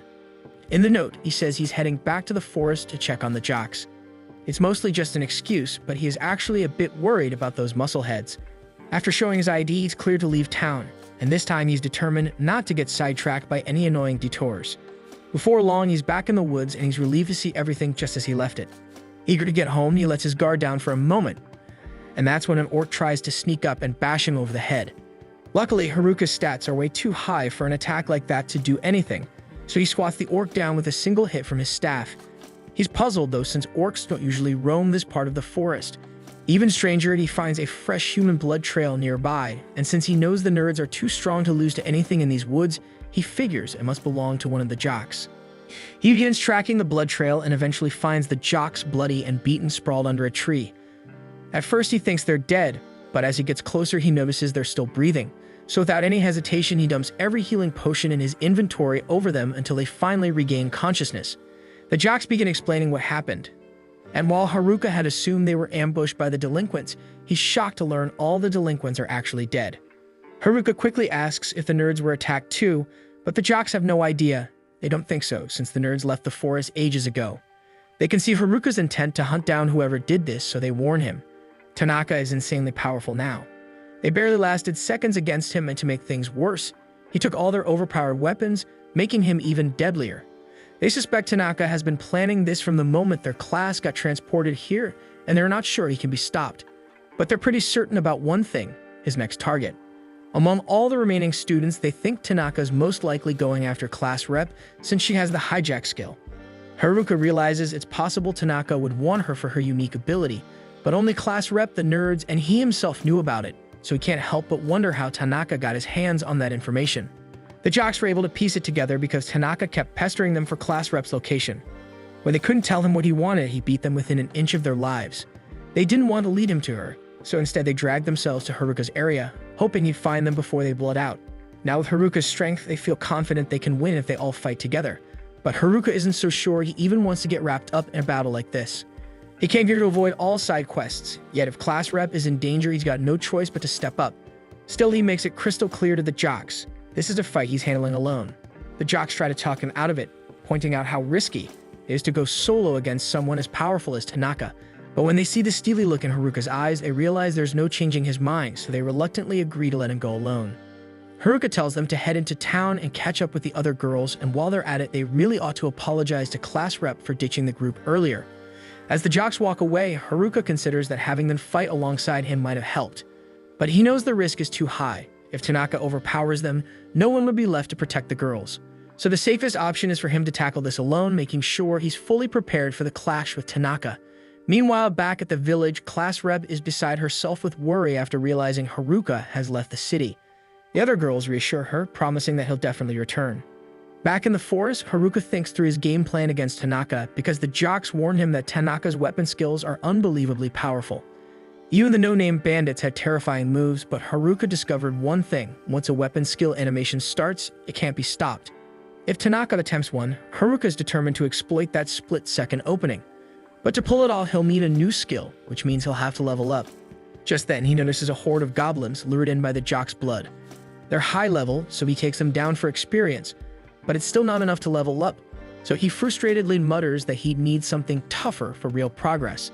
And almost as if summoned by his words, a Goblin King appears and Haruka steels himself for battle. The Goblin King is a beast. Its attacks are incredibly fast, and one blow could be fatal. Haruka has to dodge at the last possible moment, and there's no way to counterattack without risking a hit. Forced to switch strategies, he uses his warp skill to blend several of his other skills into a new powerful one. And with this new skill, he blazes past the Goblin King and takes it out instantly. He's thrilled that his skill combo worked out so perfectly. But just as he's celebrating, he senses a terrifying presence behind him, so he instinctively braces himself, knowing that another fight is just beginning. This monster is a Goblin Emperor and it's already at level 50, while Haruka's still stuck at level 9, so Haruka realizes there's no way he can beat this beast in a straight fight. His only option is to try his combined skill again, so he activates it and charges straight at the Goblin Emperor. The second he's within range, Haruka strikes, but his special skills don't even scratch it. The Goblin Emperor rises as if nothing happened and launches a barrage of attacks at Haruka with mind-blowing speed. It's obvious this thing is using weapon skills because its hits are way too powerful for anything else. Haruka desperately searches for an opening in the Emperor's attack animations, waiting for his moment to counter. He then spots it and strikes the Goblin in the chest, sending it flying back. But just as he thinks he's made progress, the Goblin starts healing itself right on the spot. Haruka realizes that regular attacks won't cut it in this fight, so he'll need to come up with another combined skill. But before he can think, the Goblin Emperor strikes back with a vicious weapon skill, launching powerful slashes his way. Haruka barely manages to block, but the blow leaves him battered. At this rate, his chances of winning aren't looking good, but he knows he can't back down. Not if he wants to be strong enough to protect his friends. So he drags himself back up and charges at the Goblin Emperor in one last desperate attempt to end it, and by the time dawn breaks, Haruka is the last one standing. Thanks to his relentless effort, he's gained 2 levels. Now that he has reached level 11, Haruka heads back home to check his status window. Just as he'd hoped, his new level has unlocked several new skills, though he's unsure if they'll be enough to take Tanaka in a fight. But with his made-up skill, at least he can strike in a split second to exploit any weapon skill animation. And now all he can do is hope that things turn out in his favor. Later that evening outside Haruka's house, Tanaka shows up and Haruka has been expecting him. Haruka remembers how Tanaka played the victim when the jocks bullied him after they first arrived, but now he sees it was all an act for revenge. As Tanaka and Haruka face off, the girls return to Onmui after a long day of adventuring. On their way back, they notice a couple of guys slumped outside the walls. They quickly realize it's the jocks and are relieved to see them, until they notice they're in rough shape. Class rep recalls that Haruka had left a note saying he was going to check on the jocks, so she asks them if they know where he is, and they tell her that Haruka's currently fighting in the woods to protect them all. Back in the woods, Tanaka is disappointed to see Haruka's the only one here because he'd been hoping for class rep instead, and he even went through the trouble of stirring up the delinquents to split the class. Haruka realizes Tanaka's been orchestrating everything from the start, and now Tanaka's ready to kill anyone who gets in his way to get what he wants. Tanaka sneers at Haruka, not seeing him as much of a threat, and turns to leave intent on finding class rep and stealing her hijack skill. But Haruka, even if he doesn't particularly care for all his classmates, can't let this happen, so he raises his staff to Tanaka's neck, coldly declaring that he will not pass. Tanaka gets irritated that someone he considers a nobody like Haruka dares to stand in his way, but he's more than willing to kill him if that's what it takes to see his plans through. Tanaka then fires up a shockwave and launches himself straight at Haruka, forcing Haruka to throw up his hands in defense. Before he left the White Room, Tanaka had noticed there were only trash skills left on the skill board, so even if he's not exactly sure what abilities Haruka's got, Tanaka's confident he's got the upper hand against someone like him.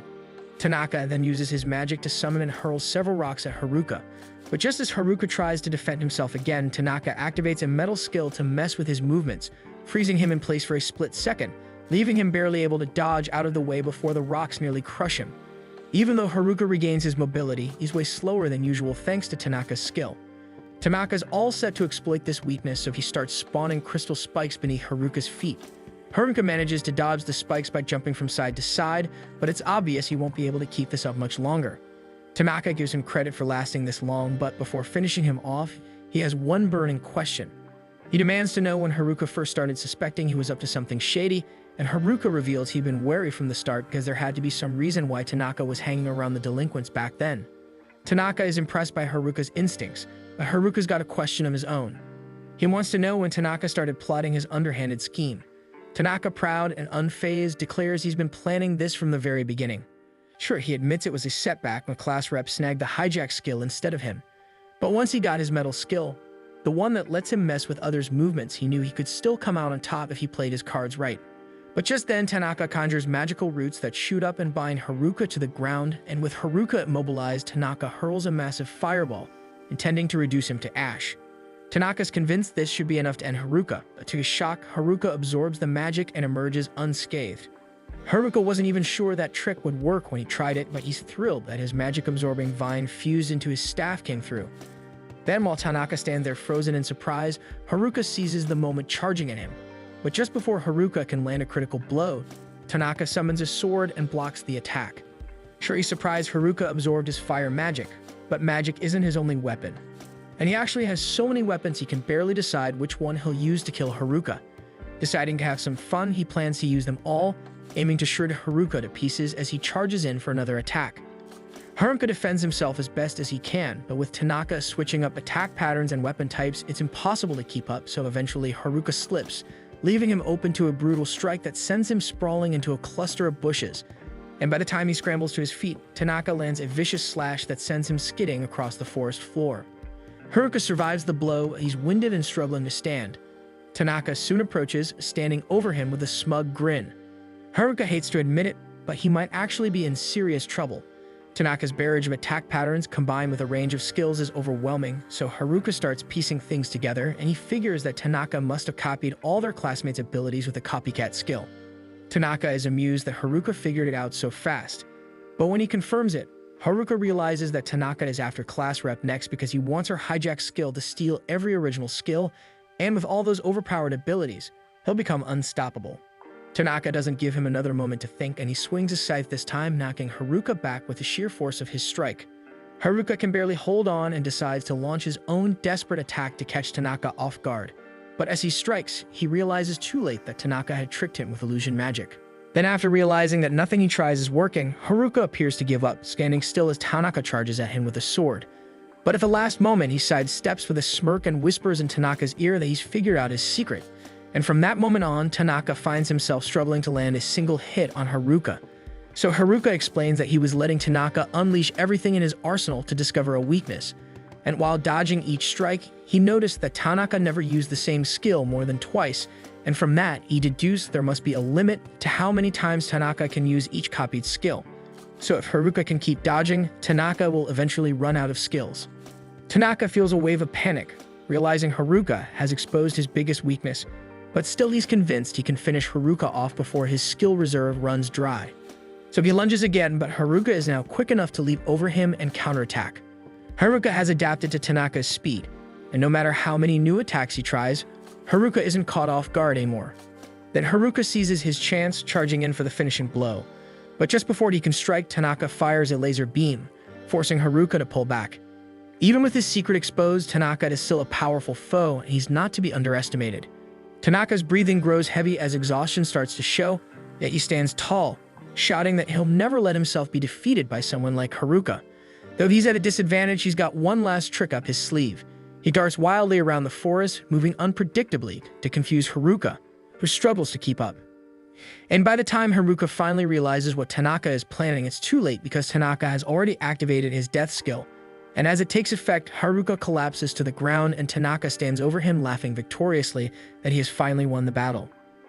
Tanaka then starts giving Haruka reluctant credit, admitting that he was forced to burn through nearly all his saved skills in the fight.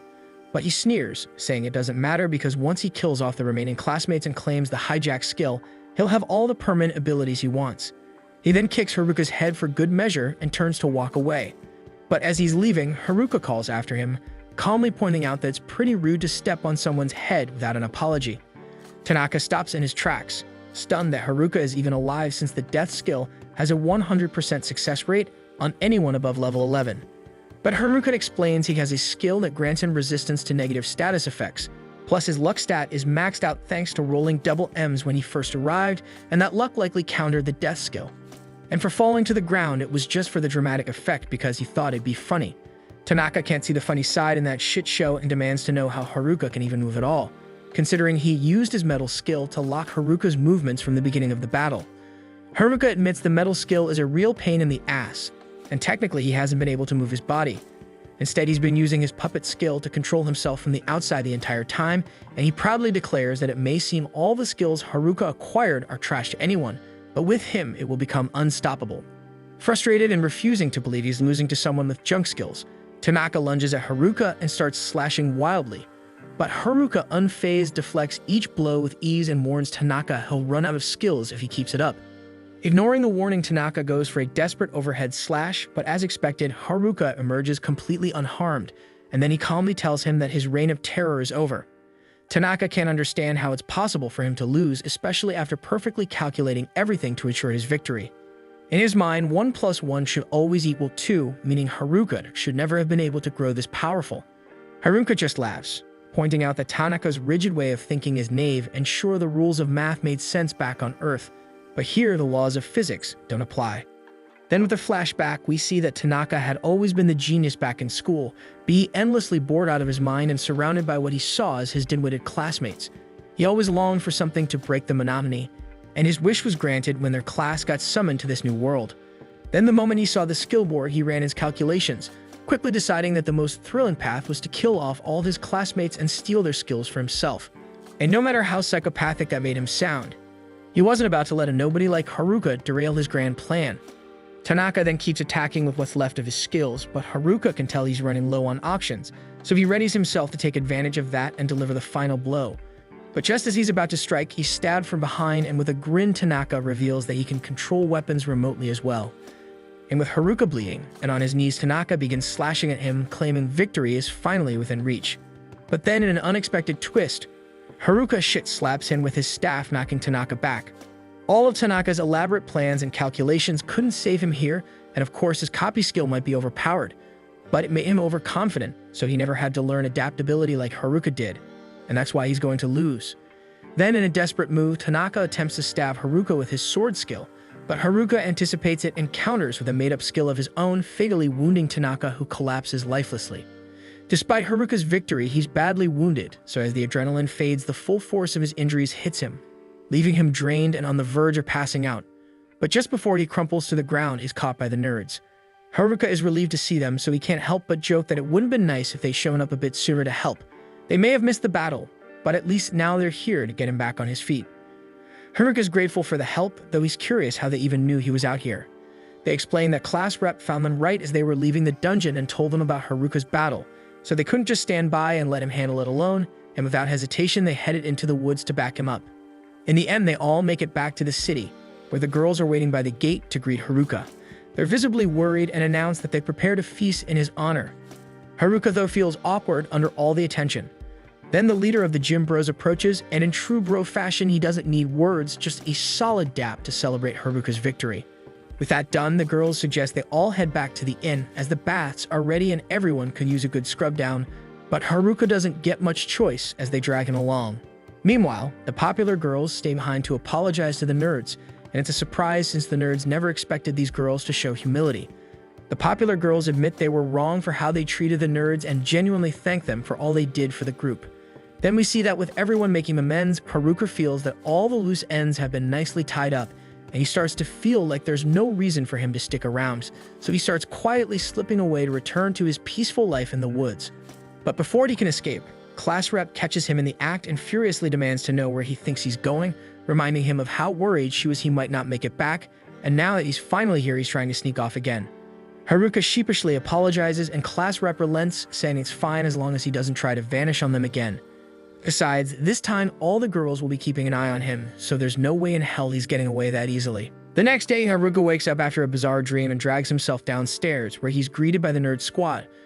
From the looks of things, they're gearing up to dive back into the dungeon, and Haruka can't help but be a little curious, because they've been dungeon crawling non-stop lately. So when he asks why, the nerds spill that they're hunting for a rare item, a kind you can only find in the dungeon. Naturally, Haruka wants to know what's so special about it, and her answer nearly makes him facepalm. Apparently, the item is a harem magnet ring, which is their ticket to finally scoring a harem. They've been stuck here for almost a month, and not a single baddie has even glanced their way, so they claim that this ring will fix all that. Then as they head off on their grand quest, Haruka muses over the ring. Sure, it sounds cool, but he doesn't need one because all he wants is to go back to his peaceful and loner lifestyle. Too bad life isn't that simple because there's someone standing in his way, and she looks furious. Haruka then freezes in place when he spots Class Rep, her gaze locked on him like a missile. Then with a sinking feeling, he asks her what's got her so worked up this time. Turns out she's still upset about yesterday because Haruka already got chewed out by all the girls, but Class Rep hadn't had her turn yet. She then doesn't waste a second laying into him for pulling such a reckless stunt and not taking her along, conveniently ignoring the fact that she was Tanaka's main target in the first place. Haruka, exhausted and eager to end this ordeal, mutters an apology and promises to let her know the next time he plans to do something life-threatening. Surprisingly, that seems to do the trick, and Class Rep now looking satisfied, so she turns on her heel and strides away, while Haruka slumps to the floor, staring at the ceiling and wondering how his life spiraled into this chaos. So if he doesn't figure something out soon, his dream of returning to his quiet and solitary life in the woods will never come true. But then inspiration strikes. If he uses the harem magnet ring on all the girls, they'll end up liking him so much they won't stay mad at him anymore. No anger means no guilt trips, and with no guilt trips, he'd finally be free to leave. Grinning at his genius plan, Haruka makes up his mind, which means he's heading into the dungeon today.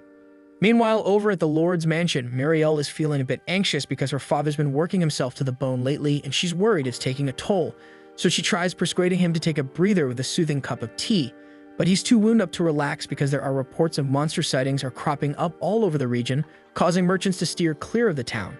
And as the Lord, he knows it's his responsibility to address the chaos. Just then, a guard bursts into the room looking as pale as a ghost with some truly awful news.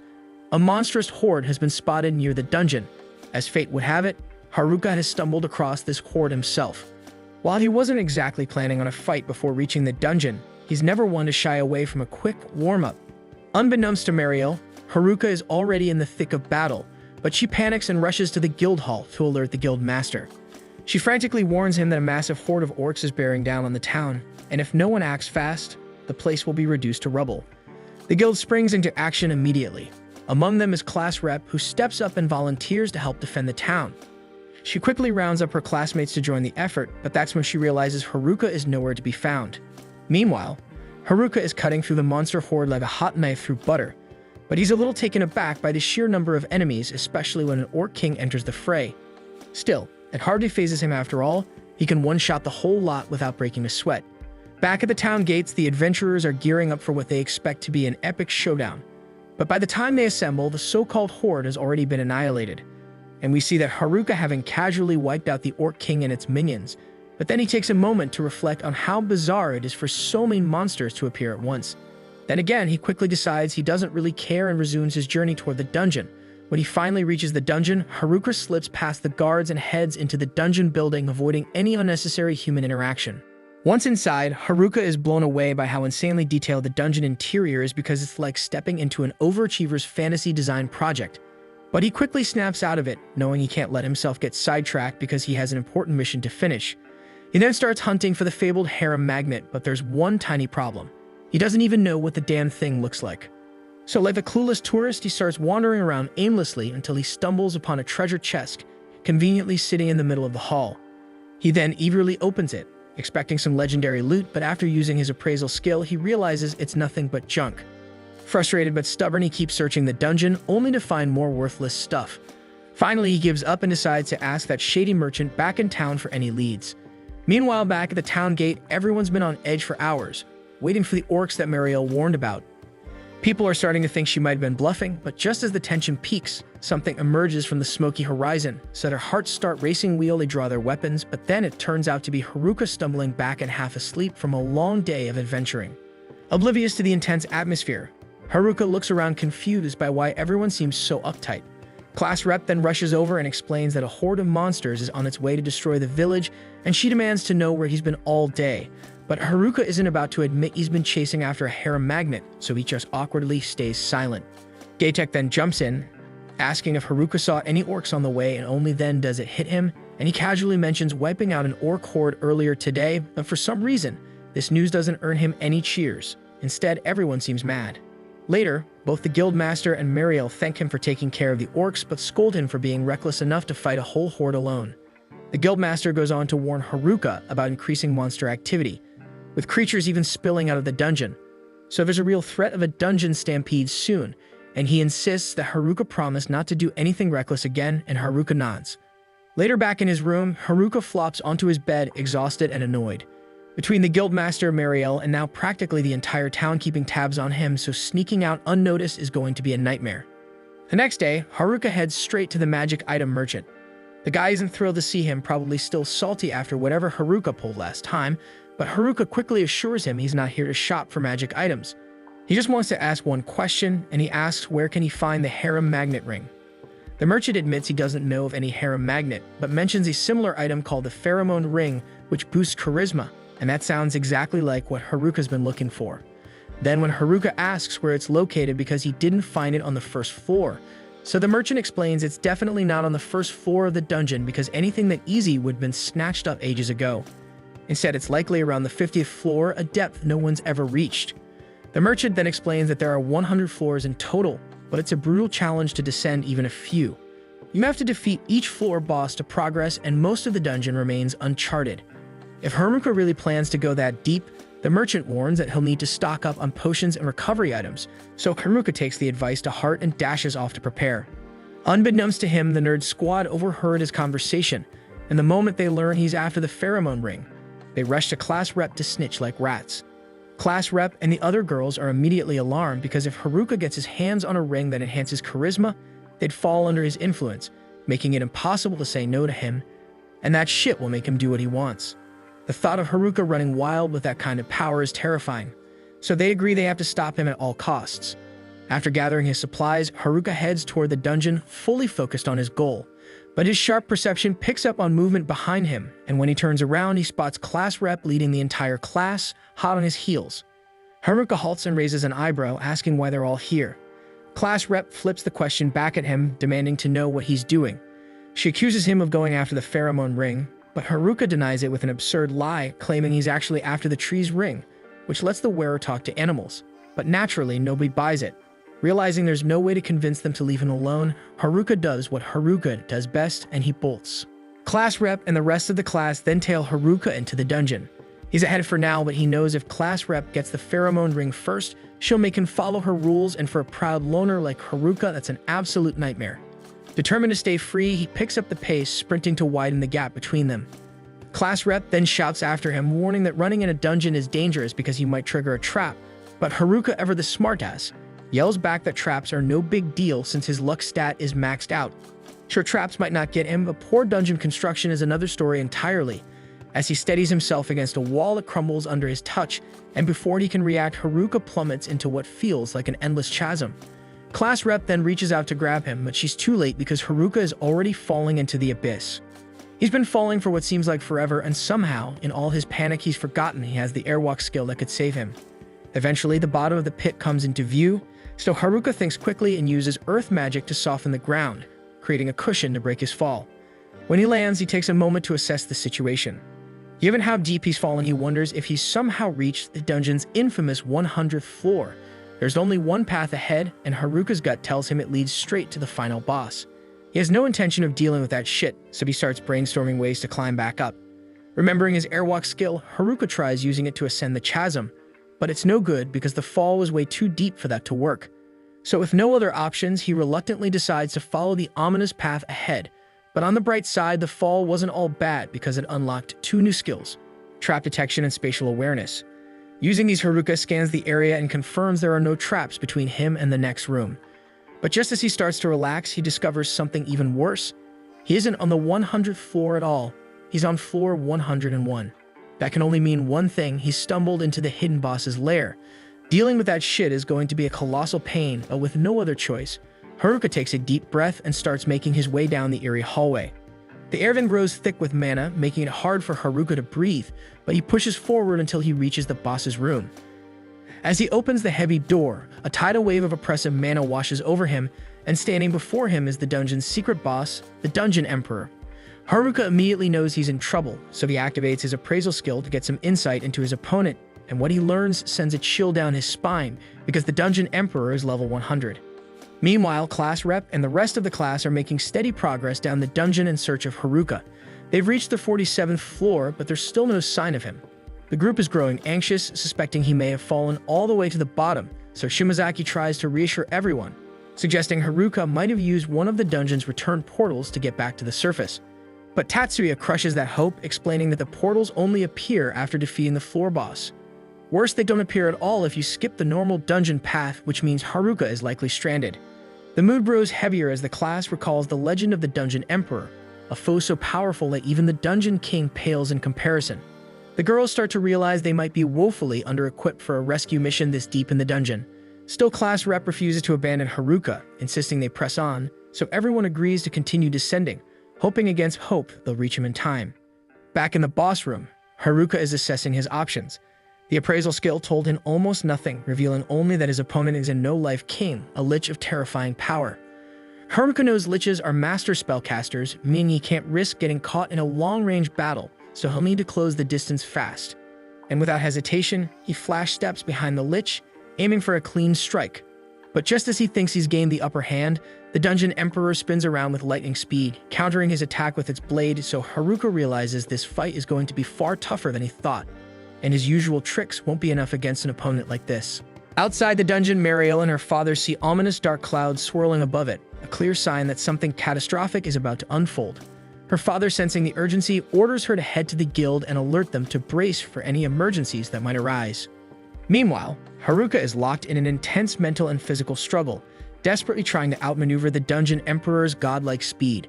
So he decides to activate every speed-enhancing ability he possesses, hoping to tip the scales, and then he darts across the room in a chaotic flurry. But he finds that each strike he lands is still agonizingly too slow, forcing him to push himself even harder. Despite refining his movements with each attempt, Haruka can't seem to gain the upper hand. Every blow he dodges leaves him narrowly escaping death, his endurance fraying with each passing moment. But in the midst of this grueling battle, Haruka's contact lenses awaken a new ability called Foresight, and that makes him begin seeing fragmented flashes of the future.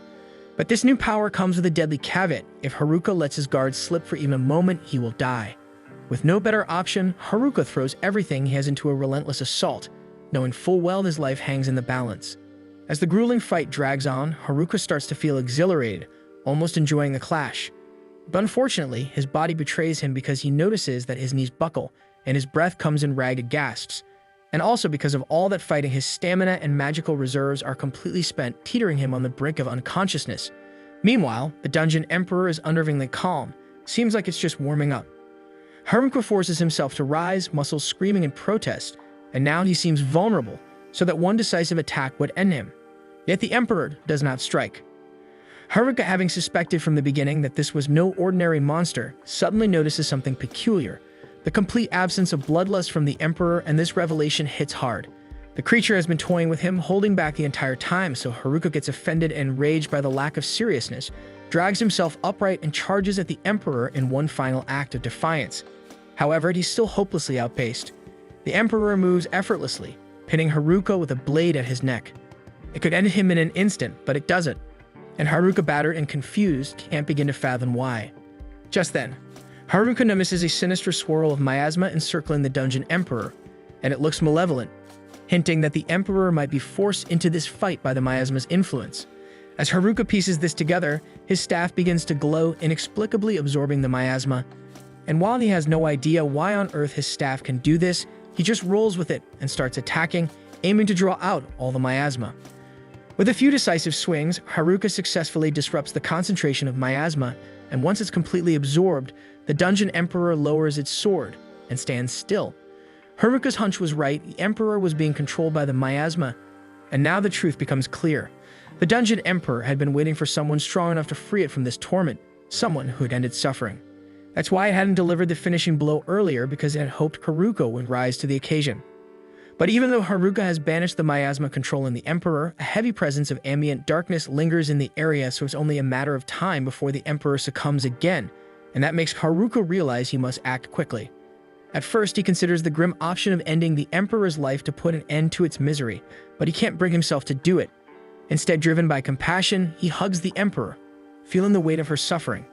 In an unexpected twist, this act triggers Haruka's subjugation skill, and to his surprise, the Emperor becomes subjugated. Though this wasn't part of Haruka's plan, it turns out to be a fortunate turn of events because the Emperor can't fall under the darkness's control if she's bound to Haruka. Unsure how she feels about the situation, Haruka hesitates before asking if she's angry about being subjugated, but the Emperor shakes her head, silently assuring him that she's okay with it. Haruka feels a wave of relief when he hears that, but this also reassures him that she can understand him, so communicating shouldn't be much of an issue. Now that they're on friendly terms, Haruka decides to check her stats to see if anything has changed. But to his shock, her level has reset to 1, apparently a side effect of the subjugation.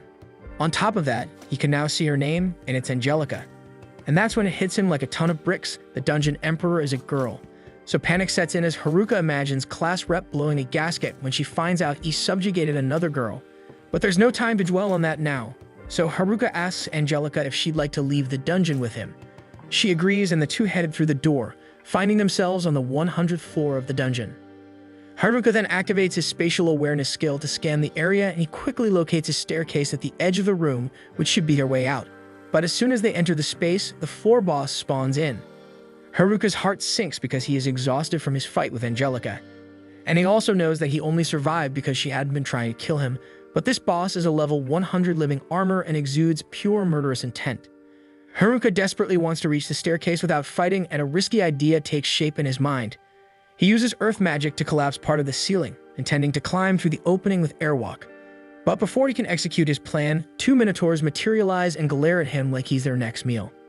Feeling a surge of dread, Haruka praises the newcomers and nearly faints when he sees they're both level 99, and that shit makes his situation just go from bad to catastrophic. The minotaurs then leap down, but in a lucky twist of fate, they land directly on the living armor, causing massive damage to all 3 monsters. Haruka doesn't waste the opportunity, so he jumps into action and finishes them off.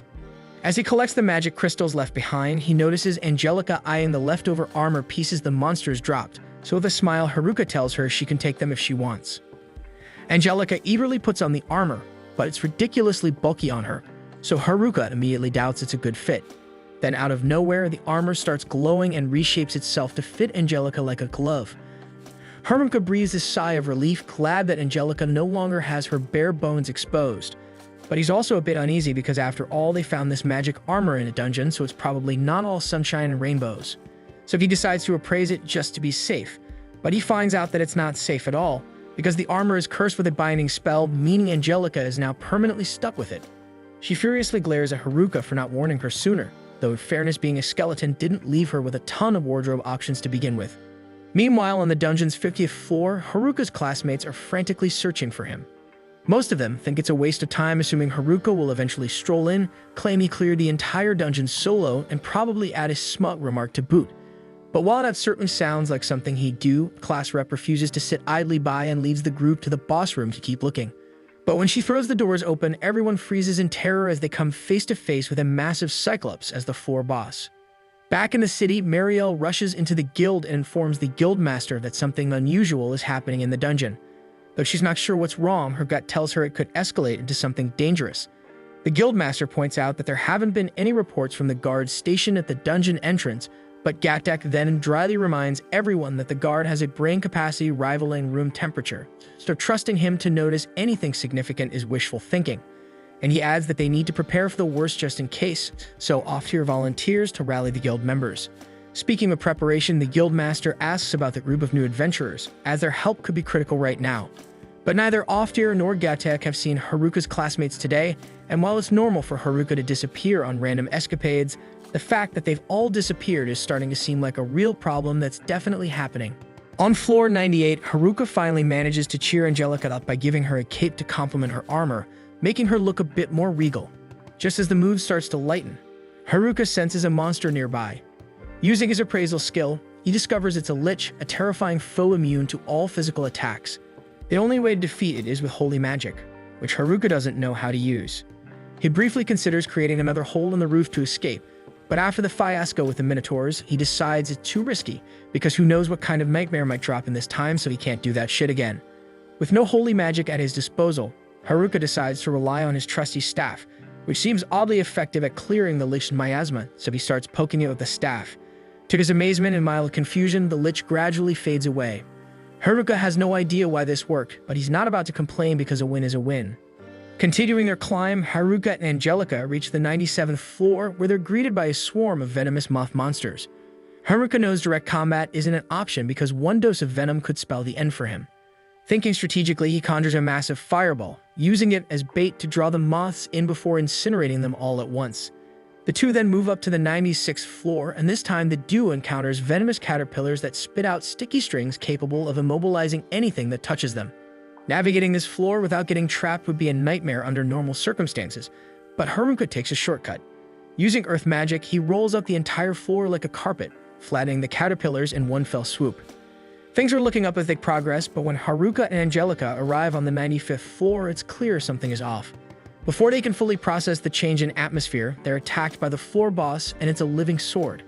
Unlike the other bosses they've faced so far, this one is level 100, far stronger than its floor suggests. The sword then immediately lunges at Haruka with blinding speed, but he manages to dodge it and attempts to sneak behind it for a counterattack. But unfortunately, the sword anticipates his move, dodging before he can strike, and that makes Haruka quickly realize this won't be a simple fight. The sword's movements are impossibly fast and erratic, far beyond what any humanoid could achieve. To make matters worse, it's accompanied by helper swords that relentlessly attack Haruka from every angle, so there's no way in hell Haruka could even keep up with this sword. But just as Haruka says this, an idea strikes him. There's someone fast enough to handle this sword monster. He calls out to Angelica, asking her to tag in. Angelica, more than ready to prove herself, draws her sword with a determined grin and steps into the fray. The living sword immediately senses danger and rallies its helper swords into a defensive formation, preparing to block Angelica's assault. But as she charges forward, she cleaves the main sword cleanly in half with a single decisive swing. Haruka is left stunned because Angelica's strength hasn't diminished at all, even though bosses usually lose some of their power when they switch sides, but Angelica still seems as powerful as ever, and with her power combined with his, he's confident they'll clear the dungeon in no time. Meanwhile, back on the 50th floor, Haruka's classmates are locked in a desperate struggle against the Cyclops, and things are looking grim. Several students are already injured, and one more hit could mean the end for them. Frustrated but determined, they find themselves asking what would Haruka do. Even though his advice has never been particularly helpful, they know one thing for sure. Haruka would never give up. With that in mind, Kakizaki and Oda hatch a risky plan and explain it to class rep, who immediately protests because it's far too dangerous. But given the situation, there aren't many other options, so she reluctantly agrees. Kakizaki then takes his position on the front lines, standing toe-to-toe with the Cyclops. The Cyclops is slow but immensely powerful, and Kakizaki is banking on his acceleration skills to stay one step ahead. As the girls in the group launch cover fire to keep the Cyclops distracted, Kakizaki charges, aiming for its head. However, just as he's about to strike, the Cyclops swats him aside like a fly. Kakizaki crashes to the ground, disheartened that he couldn't even land a hit. But this was all part of the plan because Kakizaki was merely a decoy, creating the perfect opening for Oda. With the Cyclops focused on Kakizaki, Oda lines up his shot and fires a precision attack, striking the Cyclops directly in the eye. Meanwhile, Haruka and Angelica have reached the 85th floor, where the boss fights are noticeably easier. However, just as they begin to relax, a deep tremor shakes the entire dungeon, making it feel like a dungeon stampede is on the horizon. At the dungeon entrance, the brainless guard finally starts to notice that something is seriously wrong with this place. Monsters are appearing all over the place, and his slow brain finally catches up, so he panically sprints back to town as fast as he can to sound the warning. Everyone in town was already on edge, expecting something like this could happen, but now that it's confirmed the stampede is on its way, the guildmaster grows gravely concerned. As the monsters close in, he knows they are utterly doomed because the stampede is far too much for them to handle. Still, there's no choice, and everyone will have to put up one hell of a last fight. Meanwhile, Oftir and Gaktek can't help but worry about Haruka's classmates, who are still trapped inside the dungeon, but there's nothing they can do to reach them at this moment. Desperate for answers, the guildmaster digs through old scrolls because he recalls reading about dungeon stampedes in the past. He then pulls out an old scroll and explains the lore surrounding dungeons to the others. In this world, dungeons are living entities, and when they reach their 100th floor, the excess monsters created within spill out onto the surface, causing chaos.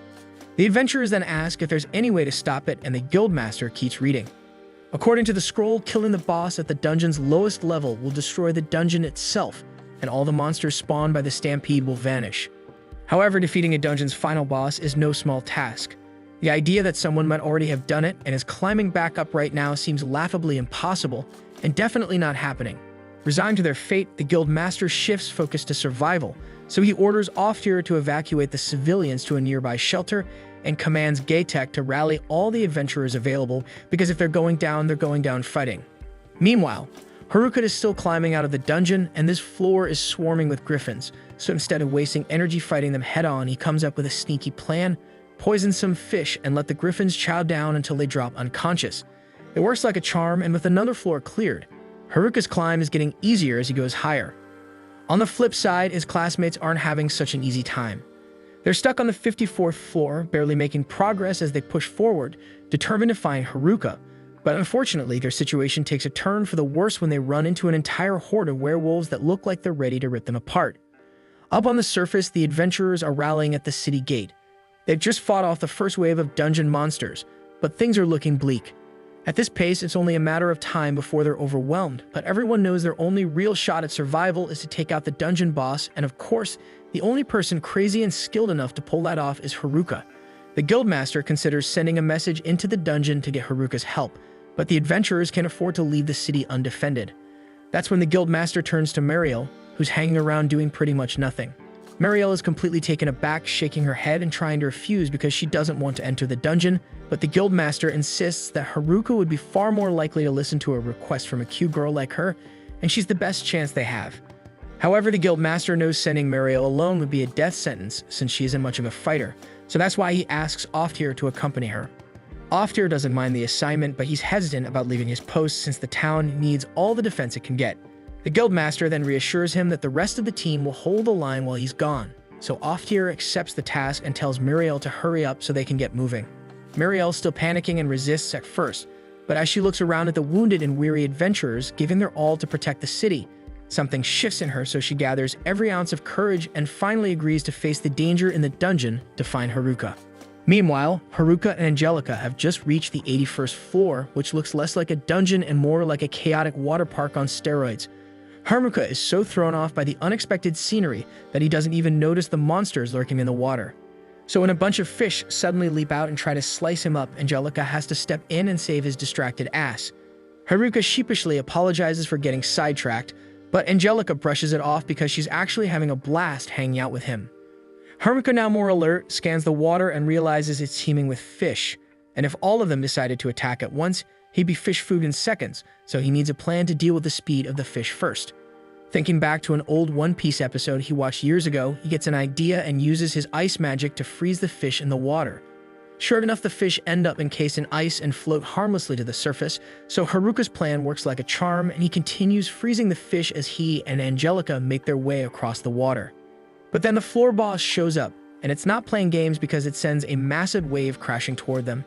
Angelica, ever the quick thinker, jumps out of harm's way, but Haruka on the other hand zones out like a potato, staring blankly as the wave slams into him and sends him plunging deep into the water. For a moment, it looks like Angelica is going to have to face the boss alone, but just as things seem bleak, Haruka bursts back out of the water in style, riding a handmade earth surfboard like a pro. Using the momentum, he closes in on the fish monster and lands a clean, devastating blow right in the middle of its head. The boss goes down, and with the immediate danger gone, Haruka hops over to the exit with Angelica. He asks if she's okay, and when she says she is, he's visibly relieved. Haruka suggests they keep moving, and though he wasn't thrilled about this dungeon adventure at first, it's starting to grow on him.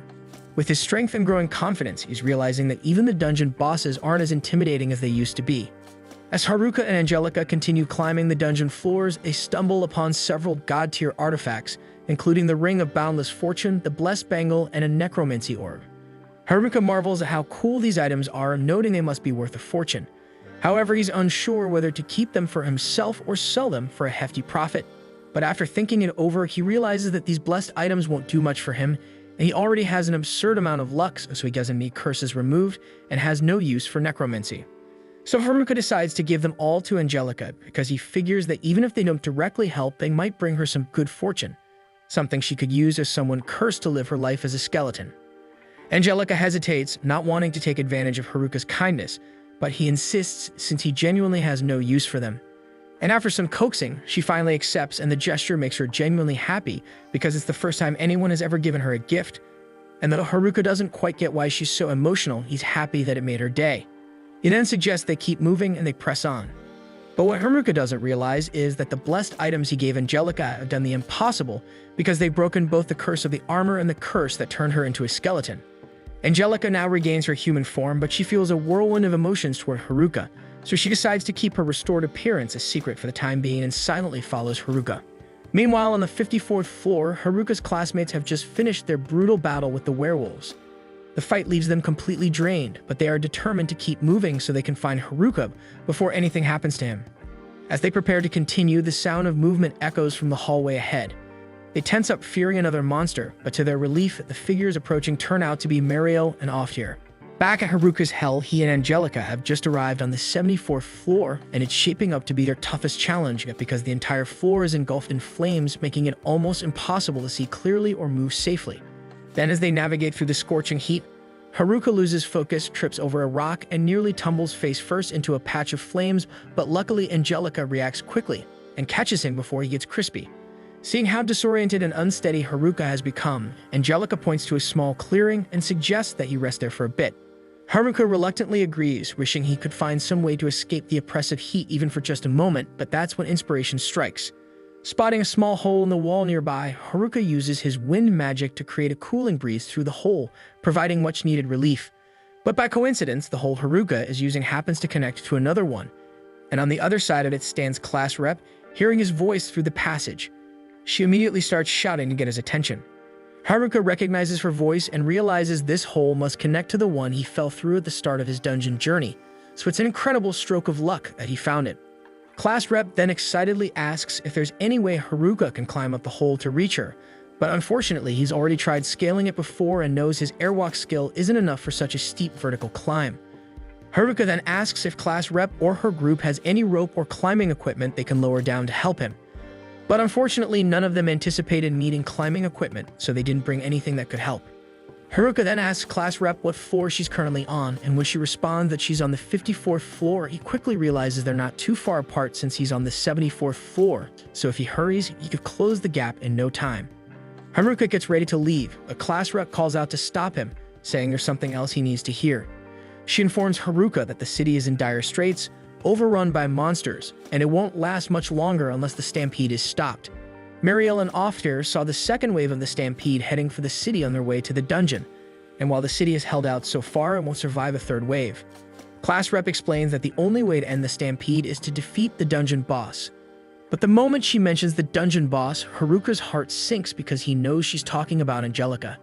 He then informs Class Rep and the others that the dungeon boss has already been defeated. They're stunned to hear this and amazed at his accomplishment, but if that's true, the stampede should have stopped. Oftir then presses Haruka, asking if he's absolutely sure the boss was killed, because the stampede won't end unless it's killed for good. This puts Haruka in a serious moral dilemma, because if he doesn't kill Angelica, the town will likely be destroyed, but he starts questioning himself if he can really bring himself to sacrifice her for the greater good. When Haruka first met Angelica, he had no hesitation about defeating her. But now that he knows she was imprisoned by the dungeon's darkness for countless years, he can't bring himself to do it. Haruka then admits to Class Rep and the others that he didn't kill the boss and has no intention of doing so. He acknowledges that it may seem selfish, but he's determined to find a way to save both Angelica and the town. And he thinks he has an idea that might work, but he'll need Angelica's help to pull it off. Class Rep is unsure what Haruka is planning, but she decides to trust him because she knows he can be reckless at times, but when it truly matters, Haruka always finds a way to protect everyone. Confident in his resolve, she places her faith in him, certain that everything will turn out all right in the end. Haruka thanks her for believing in him and promises that no matter what, he'll save the town and free Angelica from the dungeon's grasp. The second wave of monsters is closing in on Onoue Town, and the adventurers gathered outside the city walls are fighting tooth and nail to keep them out. But with the forces they've got right now, holding them off feels almost impossible. Still, the guildmaster yells for everyone to give it everything they've got because this is their home and there's no backing down. Meanwhile, deep in the dungeon, Haruka knows he needs to hustle and get out before the city falls to ruin, so he turns to Angelica and asks if they can speedrun the rest of the climb. Angelica, as calm as ever, nods without hesitation, and together they take off running to clear the floors as fast as they can. They reach the 73rd floor and find themselves face to face with two lizardmen, And without breaking stride, Haruka remembers that cold magic works wonders on reptiles, so he freezes them solid with a quick spell, and Angelica smashes them into glittering shards. On the next floor, they encounter a swarm of scorpions, so Haruka wastes no time, flooding the area with smoke to disorient the creatures while Angelica moves in for swift and decisive strikes. Then comes the next floor, dominated by a massive hellhound boss. Haruka has no convenient magic for this one, so he improvises, and with a flick of his wrist, he lobs a stink bomb that is worse than your grandma's fart straight into the beast's nose. The distraction works perfectly, giving Angelica the opening she needs to take it down in one clean blow. Once the hellhound is dealt with, Haruka takes a moment to sort through the growing pile of loot they gathered, and then he wonders if combining some of it could help speed up their dungeon run. Still, he's a little frustrated though, since the elusive pheromone ring he came here for is still nowhere to be found. And while he's busy with the loot, he notices Angelica looking uneasy, so he tells her he's got an experiment in mind once they're back in town, but that's not what's on her mind. Angelica's concerned that Haruka is pushing himself way too hard, so she suggests he take a moment to rest. Haruka knows she's right because he feels the exhaustion pulling at him, but he also knows he can't stop now. The two then make their way to the 60-man floor, which appears to be a dense forest stage. At first, there's no sign of the boss, but then an owl perches silently on a nearby branch. Haruka quickly appraises it and confirms that this owl is the floor's boss. It's called a sleep owl, and as the name suggests, it likely has a sleep-based ability. But before Haruka can prepare to counter it, the owl's eyes glow, attempting to put him under a sleep effect. Normally, Haruka's well-being skill would block all status effects, but his exhaustion from pushing himself too hard prevents it from activating, so as a result he falls asleep almost immediately. A short while later, Haruka wakes up to find himself being carried on Angelica's back. While he was out cold, Angelica took down the sleep owl and picked him up to keep moving forward. Even though Haruka is awake now, Angelica insists he rest a little longer while she continues carrying him. Meanwhile, back with Haruka's classmates, they're working to clear a few extra floors in hopes of catching up to him. But their progress is halted when they run into a level 100 Sphinx. The creature is completely overwhelming, and none of their attacks seem to do any real damage, and worse, any minor wounds they manage to inflict are instantly healed. Oftir, who has read about dungeon sphinxes before, explains that fighting is pointless. These creatures are immune to all types of attacks and can only be defeated by solving a puzzle. And without a solution, the Sphinx is essentially immortal, so unless one of them can figure out the puzzle, they are completely doomed. Back in the dungeon, Haruka and Angelica reach the 50-man floor, and after being carried by Angelica for most of the climb, Haruka feels fully refreshed and ready to continue. But suddenly, his perception skill flares up, warning him of something happening on the upper floors. He can't shake the feeling that something terrible is unfolding, so without hesitation, he takes off, rushing upward as fast as he can. Up on the 57th floor, Haruka's classmates are at their wits' end, completely hopeless against the Sphinx. None of their magical or physical attacks make a dent, and they have no idea what puzzle they need to solve to defeat it. Then, while the group is spiraling into despair, Class Rep loses sight of the Sphinx, and by the time she realizes it's gone, it's too late because the beast is about to crush her underfoot. But before she becomes Footprint, Haruka arrives in the nick of time. Having already appraised the Sphinx, he knows all about its immunity to attack damage. But luckily, while Haruka makes his way to this floor, he had picked up an item that can negate all defenses, including damage immunity. So without hesitation, Haruka uses the item to disable the Sphinx's defenses, and with the opening created, Angelica leaps forward and swiftly slashes the Sphinx's head, finishing it off in one clean strike. Now that the Sphinx is defeated and everyone is safe, Haruka lands beside them and greets his classmates with a casual "I'm back." Relief washes over the group because without Haruka's timely arrival, it would have been done for. However, Class Rep is quick to notice the mysterious lady standing next to Haruka, so she curiously asks who she is. Haruka begins to explain what happened to him at the bottom of the dungeon, but before he can finish, the floor beneath him suddenly collapses and he almost falls all the way back to the dungeon's depths. But fortunately, Haruka has been through this once before and learned to be more vigilant. Reacting quickly, he uses the falling rubble to jump back to safety, and once he's back on solid ground, he reassures everyone that they don't need to worry, claiming he won't fall for the same trap twice. But fate has other plans and the floor collapses again. This time, Haruka isn't prepared, and it seems he's about to take a long fall for real, but Class Rep isn't about to let that happen. So she immediately jumps after him, determined to catch him before it's too late. She's learned from her own failures too, so this time she doesn't miss, and her hand catches Haruka's just in time. And with a determined effort, she pulls him back to solid ground. Everyone is relieved that Haruka didn't fall back into the labyrinth, But the moment is short-lived because there's no time to celebrate. The next wave of the stampede is already barreling toward them, and it's colossal, far larger than anything they faced before. And if a wave this size reaches Onryu, the city doesn't stand a chance. Class Rep then turns to Haruka, her voice edged with desperation, and asks if he really has a plan to stop all these monsters. Haruka nods confidently and assures her he does. But Angelica is the key. However, with time running out, there's no chance to explain everything, so Off-Tier steps in, urging everyone to head for the teleportation gate so they can return to Onryu immediately. As they sprint toward the gate, Class Rep can't help but ask Haruka how he managed to fight his way past such powerful monsters and make it this far. Haruka, with his usual mix of humility and pride, admits that he probably wouldn't have survived through conventional means, but with a little luck and some creative thinking, he managed to pull through.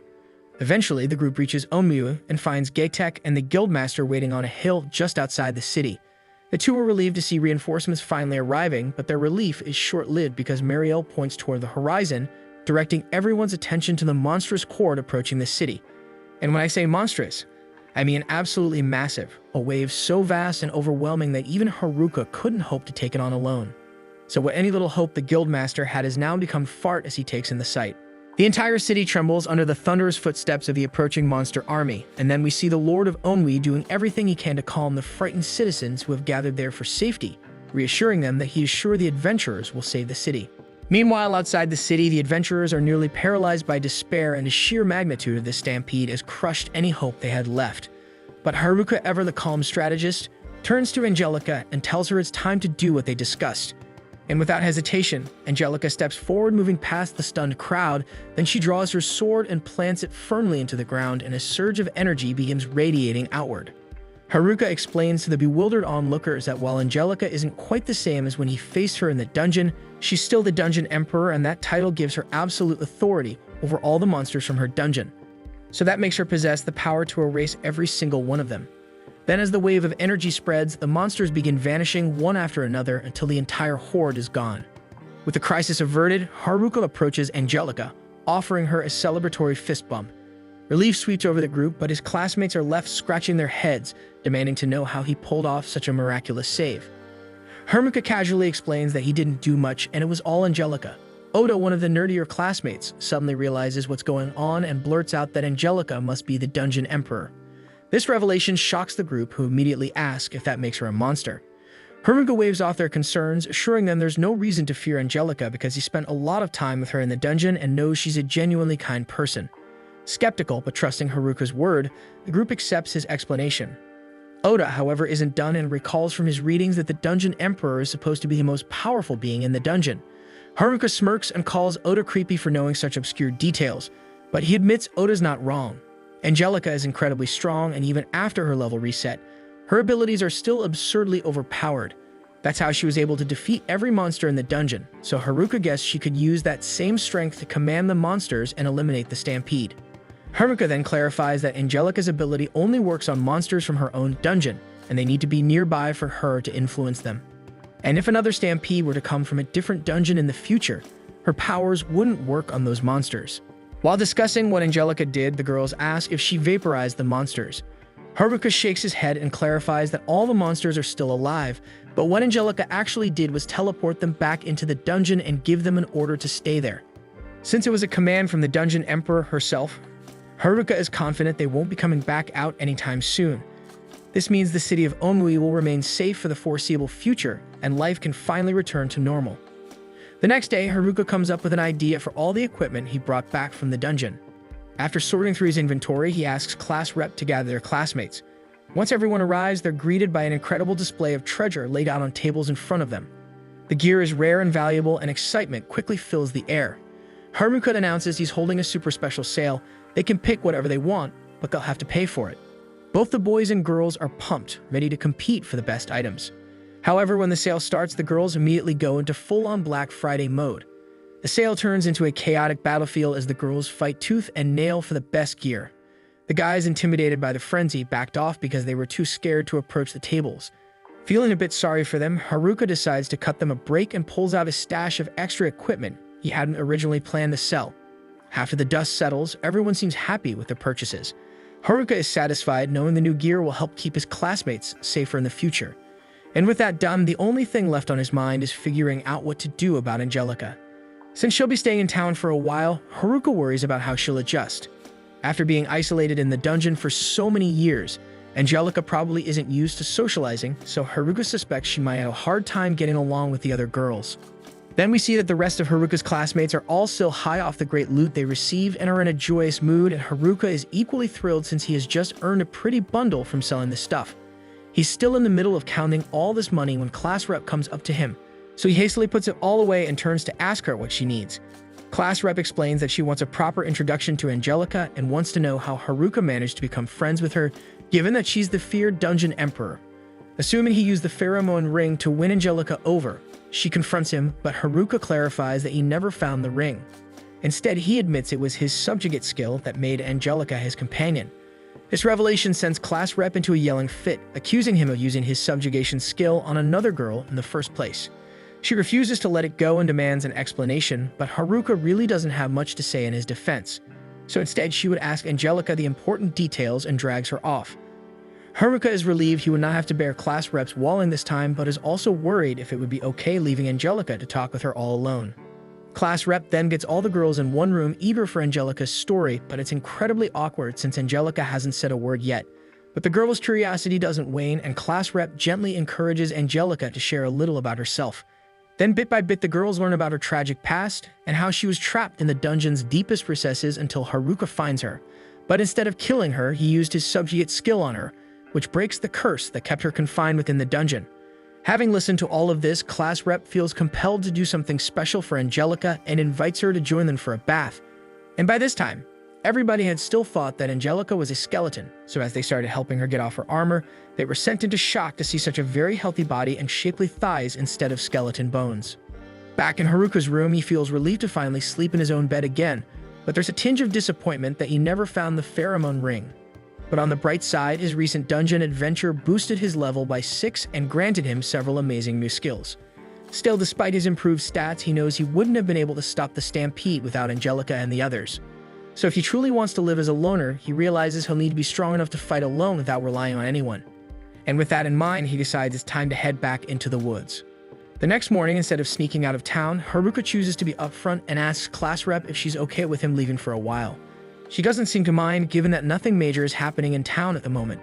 However, her thoughts were elsewhere after what she saw yesterday, which was that Angelica had returned to normal, and to her dismay, Angelica is too damn hot. So she worried that Angelica might steal Haruka away. Meanwhile, Haruka asks Angelica if she'd like to join him in the woods, and she happily agrees. Before long, Haruka and Angelica make it to the forest, where Haruka revels in the fresh air, enjoying how long it's been since he last visited. Taking the opportunity, he decides to practice his new gear shift skill and asks Angelica if she thinks she can keep up, and with a nod of agreement, she signals her readiness. Haruka takes off, practically teleporting from one spot to another with his incredible speed, but the technique is still tricky to control, so he accidentally ends up falling off the side of the cliff. Luckily, his experience with dungeon falls has taught him to always be prepared.